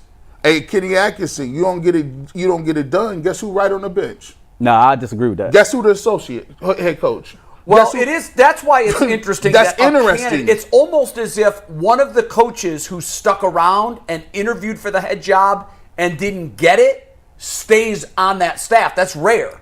They usually say, okay, that's my notice that I'm not going to be the head coach here. It happened before with Ty Lue. Ty Lue was on the bench. But it's fairly rare that the coach that's coming in decides to keep one of his competitors for the job he just won. Yeah, that was, to me, you brought him in. I'm like, okay. Now listen, Kevin Stefanski is different. You know why? I got Coach of the Year twice. Shut up. You can't say nothing. You can't put him on. I got the cachet. We talked about it. Atkinson don't really got the cachet like that. We had y'all question whether it was an upgrade from JB to Atkinson, who got the better hire with JB. Now Atkinson, I love what I said. I wanted him as a coach. I like him, but you must keep an eye on the fact that the guy that interviewed for that same role is now the first. So if it goes sideways after 40 games, you've got a guy on you've staff. You've got somebody that he loved, that just so happens to be. No, I guess it depends. And has a great relationship with the star I guess it depends in the end, and we don't know the answer to this. Was this a hire that was forced on him, or is this a hire he wanted to make? Because that's a big difference. I would say the former. Maybe to me, it seems that way, but you never know. I will say this: in looking at what the Cavs have done or what the Cavs haven't done in this offseason, and that's our next topic. When I look at the staff, to me, the overriding message is front office, when they did their postmortem and they really dug deep into the autopsy of what happened, I think they are completely aligned that this team underachieved because of the coaching staff. They're blaming and that the parts are here. We have the main core four, the pieces, the pillars. We're here. We just were driven off a cliff by the coach. And so that's whether or not that's right, we're going to find out because they were the control in the experiment. The roster's going to stay the same. The coaching staff changed. Yeah, I mean, so what do you got now? Assuming there's no significant roster changes, which seems likely, but it's not over yet. Because Jimmy Butler could still get traded, but we'll see. It feels like it doesn't. I mean, is there where we're going, Mike? We'll get there once. Can I just give one thing on Johnny Bryant? Sure. We'll move on. So I woke up in New Jersey yesterday, and my dad still reads the New York Post every morning. They had an article on the Cavs hiring Johnny Bryant because he was the Knicks' top assistant. Two things stood out to me from that article. I'm going to read it quote for quote. Okay. Real quick. This is from the New York Times. Who wrote it? Stefan Bondi. Quote, Bryant's hiring 2022 by the Knicks, according to a source. Oh, I wasn't sure what Steve was taking. Let me start that over. His hiring in 2020 by the Knicks, according to a source, through executive William Wesley, was seen as a way to entice All-Star Donovan Mitchell to New York. So wow. Once again, that was... So he was the carrot to attract... Yes. Wow. Now... Later in the article, this is also from the same Stefan Bondi, quote, Thibodeau still has the assistants he hired and feels the most comfortable with, including Darren Erman, Rick Brunson, Daniel Brady, and Andy Greer. So despite the fact that he was technically labeled the associate head coach, I read that as that he wasn't one of Tibbs' inner circle guys. He was brought in. So to make a lateral move, and to Earl, this is when I said that earlier, I didn't have that information. I assumed if you're the associate head coach, you'd be in that quote-unquote inner circle. Mm-hmm. This is a chance for him to be in Kenny Atkinson's inner circle with the guy in Donovan who he's clearly super tight with. The rest of the article talked about his player development acumen, what he did for Emmanuel Quickly, and Julius Randle, who they talked as complimentary as humanly possible about his development of those guys. Yes, so he comes with a lot of a proven track record. He is no question. He's a future head coach. He's going to get interviews to be a head coach next year. Yes, he will. He will get a head coaching position. Especially if things go well here. Yeah, I don't look at it as a threat to Kenny Atkinson. I can't imagine when you're still paying J.B. Bickerstaff, if you hire Kenny, you're not going to give him more than at minimum 2 seasons to see what he can do. And we have to operate under the assumption that this was a quote unquote Dan Gilbert hire. So why would Dan Gilbert hire a guy and put him in a position to where he can be undercut? Well, he did it twice already. I mean, but that's what Dan does. He did it with David Blatt. But you're saying why would he do that? I guess I'm giving him some grace because he's been through a lot since then. He's probably not the same Dan Gilbert. But to another point, before we move on from this, we seen this with the Browns last offseason when they was searching for different coaches, right? I think Dickerson came in here, was a candidate for OC. He he ended up being the offensive line coach. Sometimes when you go through the interview process with some of these coaches, he might not be your top choice for one position. Job. Yeah. But I can still see this guy in this position, etc. And I think for Dan Gilbert to be willing to write the check for top-notch assistants like that, it says that he's all in on this too. One last point on all this. Player development, those two words that we keep using throughout this entire process. Has been associated with Kenny Atkinson. It's been associated with Johnny Bryant. People need to understand. It starts with guys like Evan Mobley. It trickles all the way down to guys like Imani Bates, right? Sure. We have a lot of young guys on this roster that has raw potential or a high ceiling that they haven't reached yet. And when you can get the majority of your staff bought in on developing talent, it'll make it a very, very interesting season for the Cavaliers coming up. Yeah. Monty Bates will dominate the G League after these hirings. We will talk about him in the Summer League coming up. Your G-O. Yeah, Don't bring him up. Don't bring him up. Yep, the 20-minute detour. You know it. See, it's almost like asking Jada, what do you think about Nick Chubb getting to run the ball? Don't you do that. Don't put that off ramp there because we're going to take it. Well, G, that leads us to our last topic here. And once again, if you want some extra Cavs content, we got an Ultimate Cavs show. We did one over the weekend. Bull did an Ultimate Guardians show this morning. Earl did a Ultimate 216 show on Sunday as well. If you're subscribed to the Ultimate Cleveland Sports Channel, you can get all those extra shows. G will have an Ultimate Brown show coming out later today as well. So if you're a subscriber, if you're not, hit the button. It's free. You get all those extra shows for free on our YouTube page.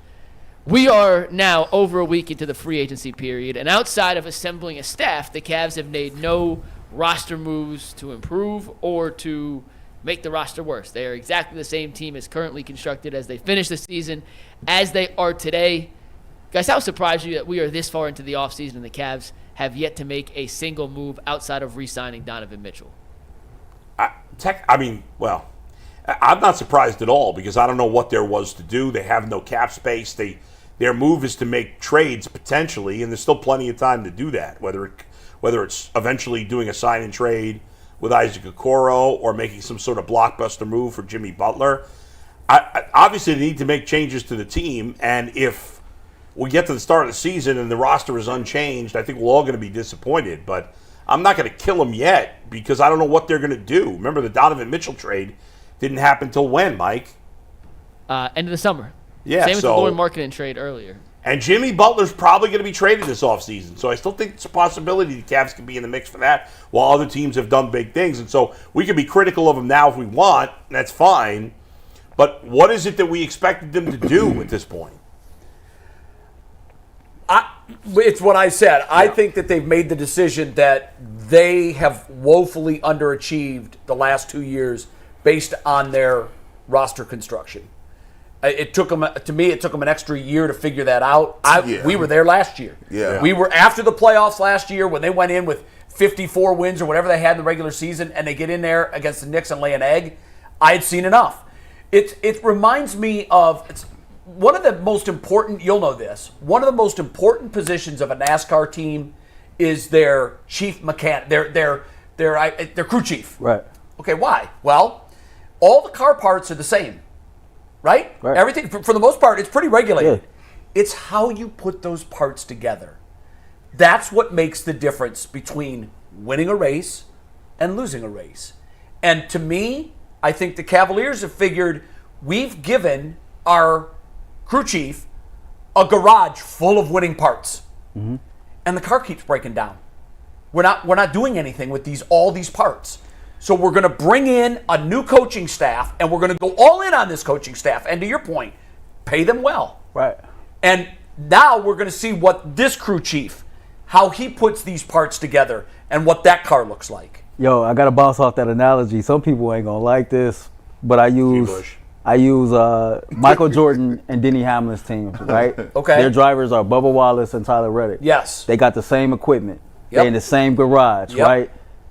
Everybody, for sentimental reasons, want to see Bubba succeed. They would love that. But Tyler Reddick is out here killing it. Yep. You see what I'm saying? I know exactly and I think where you're going. The difference between is he has a better crew chief than what Bubba has. Both drivers have talent, but his crew chief is 10 times better, in my opinion. And that's the difference, because that's the control of that experiment right there. there it is right there. So I think that's the perfect analogy to that. Yeah, and look, I don't know. I'm not going to make any wild guesses as to how they're going to do, but I'm confident in this. To the question of like, well, what moves were they going to make? I think when they told us at the end of the year in their breakout news conference, we all got the vibes that the core four is coming back. I don't think they're going to make any drastic moves to move on from Darius or move on from Jarrett. I think that that's exactly where we are. When they did the autopsy, they said, you know what? We like this roster. We saw stretches where this team looked as good as anybody in the NBA, but it wasn't sustainable. When they started mixing and matching all these parts, the experiment blew up in their face. Let's bring in a new professor, a new crew chief, and see how he puts these pieces together and see if we can get that January, February magic that we got out of the Cavs. See if we can get that for the whole year, or at least in the playoffs. I like your analogy, fellas. I really do. The NASCAR, that was something new we haven't heard on the show. It was brilliant. But that was just from my man Earl. That was just he loves set it that up. stuff. You threw the oop. Earl was coming out with the locks everywhere. I said, bro, this From is the free throw This line, is NBA locks jams. flying. Y'all got moves set up now. Something McNuggets. You didn't listen. You didn't tell me about this. Did I miss the pregame meeting We're where it was running plays 2-man? now. Yeah. Now listen, that sounds great. That was beautiful. But see, in NASCAR, all the parts are the same. In the NBA, that doesn't work the same. Well, it's the what equivalent. they're given are the same parts. It's how you engineer, because you can engineer those parts differently. Yeah. And that's the crew chief that wins the race. Well, the Cavs right now, they got a nice Chevy. You like Chevys? I love Chevy. You can't do nothing with no Lambos. Nothing with the Murcielagos. Nothing with the souped up engines. So right now, if I look around the landscape, the Chevy look good in Cleveland. But over in Boston, they got the Lamborghinis. They got 6'7" and 6'8" and 7-foot shooters playing ball. Hey, listen, shout out to the 76ers. They went out and just got them another wing guy to mix up, to throw in with Joel Embiid. And Maxey signed his contract, and Eric Gordon signed up for him. Listen, it sounds great, but these other teams is going out, getting more putting engines and nitro in their cars. We still got the Chevy. Talking about working hard. Last year, that Chevy, during that 19-2 stretch, set records for this franchise on margin of victories. And I know it was the regular season. I get that. I get that. There you go. But we all agreed. We bought the hype. We're like, oh, this team's a contender. But you're missing something. Those were the parts. But you're missing something. No, they actually didn't do what they were supposed to. If they was looking at it, the chief mechanic should have said, what was we doing when we was 18-2? Oh, Mobley and Garland weren't playing. Funny how our engine is working a lot better with Donovan Mitchell and Jared Allen. Yeah. Which is why I was a proponent of keeping it that way. So- and just using those guys off the bench. And in a it didn't work nutshell, out that what way. G is saying is the Cavaliers overperformed on mile-and-a-half tracks. There it is. That's exactly what They got happened. on the super speedway and they blew an understand engine. the frustration. I disregard that stretch last year because it's the regular season to me. I It's a can't totally completely different story. disregard it. But I keep asking the question, what would we have liked them to do at this point? Like, how could they have gotten better? And I don't think there's an easy path to getting better, and that's part of the problem. You ever heard somebody tell you this? Yeah. When you screwed up when you was 21, Yeah. it changed the way you lived when you was 28. The Cavs screwed up way back when they put the pieces together. When the way the NBA works is if you pick a guy, and Darius Garland, they picked him, they chose him over Colin Sexton, they paid him the money, right? Right.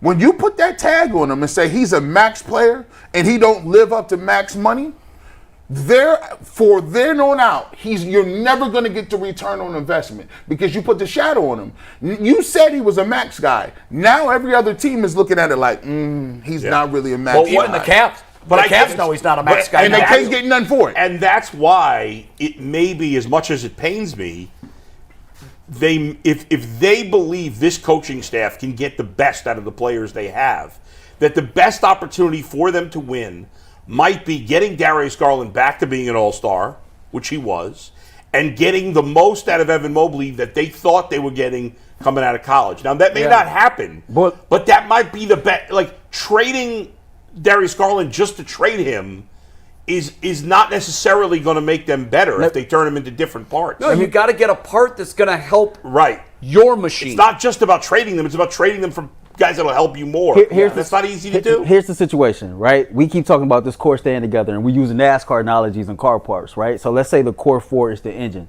The engine is what makes everything run. The problem that the fans are having right now, they keep coming to pit road and getting gas only. They not changing the tires. Yeah. Cavs fans want at least to see them take two tires. Offseason just started. Right, but what I'm saying is when you want to see them take 2 tires is because you're looking at every other car coming down pit road and they're getting 4 tires and gas every single time. The teams in the East have gotten better. Right, and you see your competition. How can I compete when they got fresh tires and I got the same damn tires and all I'm doing is refueling the car? There's no competition until November. Competition's not now. But championships are won in the offseason too. But the offseason just started. It's not over. It hasn't just started. No, I think the big moves are over. But what big move that was made was something the Cavs could have done, Mike? What could they have done? Let's ask Mike your original question. What would you have wanted them to do? So, in order to acquire a piece that was going to completely change the trajectory of this team. Which is what, a playmaking wing? Whoever, if it was going to be a Jimmy Butler or Brandon Ingram or anyone in that caliber, they had to break up. Both guys that are still available. I get that. I'm just saying, to get one of those guys, you're not getting them with an Okoro, Levert, Niang, and second-round pick package. I did a whole thing. You. No, I did a whole thing yesterday on the Ultimate Cavs show. What is...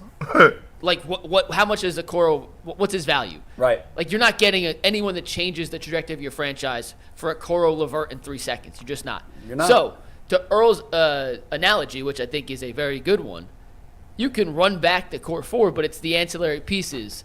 And the fact that the Cavs haven't gotten anything in free agency. Nothing. And granted, they have a mid-level exception. That's not a ton of money. But now you're left with the bargain deals that no one is exactly excited about. Right. A guy like, and I'm just going to name a couple names who they could have afforded had they decided to pursue said player in free agency, which, once again, wouldn't have raised the ceiling from this team from a 50-win team to a 60-win team or a 40-win team to a 50-win team, but just gives you more depth and options. A couple of names that we talked about when it started. Potentially a Buddy Hield. Malik Beasley signed a 1-year, $6 million deal with the Detroit Pistons. He's not a great player. He's not a Mike, great player. But so if they had signed Malik Beasley or Buddy Hield, G's fine with the whole team now. No, but the Cavs are better today. The Cavs are a better team today than they were yesterday. I would take Buddy Hield right now. Let's stop it. You made this whole big thing about all these teams getting better. They're still not better. If they don't internally improve, they're still not better than any of the teams you mentioned by adding one of these guys. They can internally improve, and they're still not good enough. Because you're right. Would you concede that the tent posts for success are here? I hope they are. I don't know. I don't know how good Evan Mobley is. The thought is that when you have Garland and Mitchell and Allen and Mobley, that's a really good building block. But the rest of the pieces can be gotten later. So you're right. And those are the pieces, to Mike's point. We are at the point now where you're not going to add a player that's going to add 10 wins to your regular season. You're not, because of where they are. They're not a 25-win team. They're a 48 or 50-win team. Yeah. So you're not going to go from 50 to 60. That guy's not out there. But Mike, but what you need, to Mike's point, is Buddy Hield. When he goes to Golden State, how much does he complement what Steph does?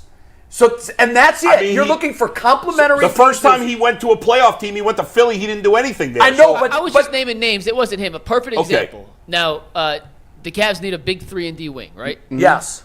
Derek Jones Jr. signed a 3-year, $30 million deal with the Clippers. That fits into the mid-level exception. He was just the primary defender on big wings on the team in Dallas who lost in the championship. He can't shoot. He's not even really a 3-and-D wing. He's more just a big, athletic, defensive wing. We would have been all excited about Derek Jones Jr. But it doesn't change your team, but it does give you more versatility, Bull, in a sense that you've done nothing, and you're going to run it back with the same team. And that's all they can do. They're not going to add a premier marquee name. And I know you're looking for star power with the name.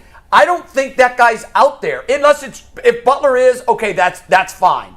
But I think where they need to improve and what they need to get them to the next level are the tweaks and the complementaries and the role guys that play specific roles. And I don't mean Yang. Hold on. And specific to your point, I was doing a show, somebody said, G. Bush on Saturday, he said, just look at the guys you got coming off the bench. I remember this.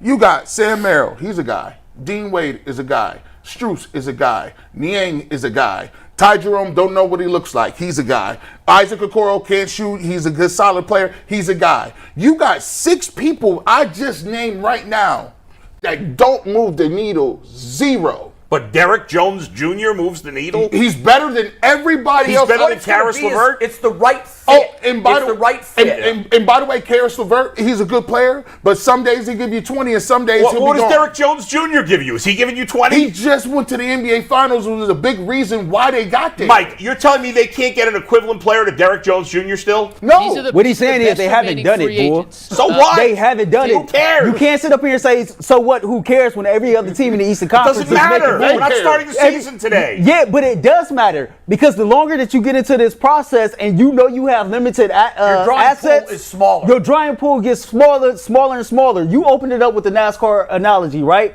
All these teams in the Eastern Conference got strong engines. What they're doing that the Cavs is not doing, they're changing their tires. And if you know anything about NASCAR, that makes a huge difference when you're on the track. Our role players needs to be upgraded. We know what our core 4 is, right? We got 4 players that's capable of making an All-Star game. So what the Cavs need to do now is to get length, shooting, guys that space creators and cutters that complement the core 4 that we have. You know what the Cavs have that those other teams don't have?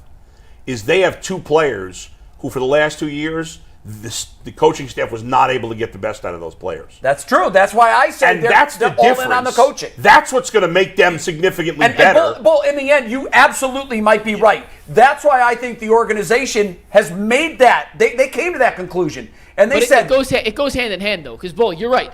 To get Mobley and Garland and Allen and Mitchell to gel to the maximum of their abilities raises the ceiling. How more about than we any use Max ancillary Strus free the way agent. Miami used him? And all those. So Right. getting Kenny Yeah. Atkinson and the staff to get the most out of them helps. Right. Do you know what also helps? If you could have another guy on your bench, and I'll use Malik Beasley, for example. He wasn't the end-all, be-all.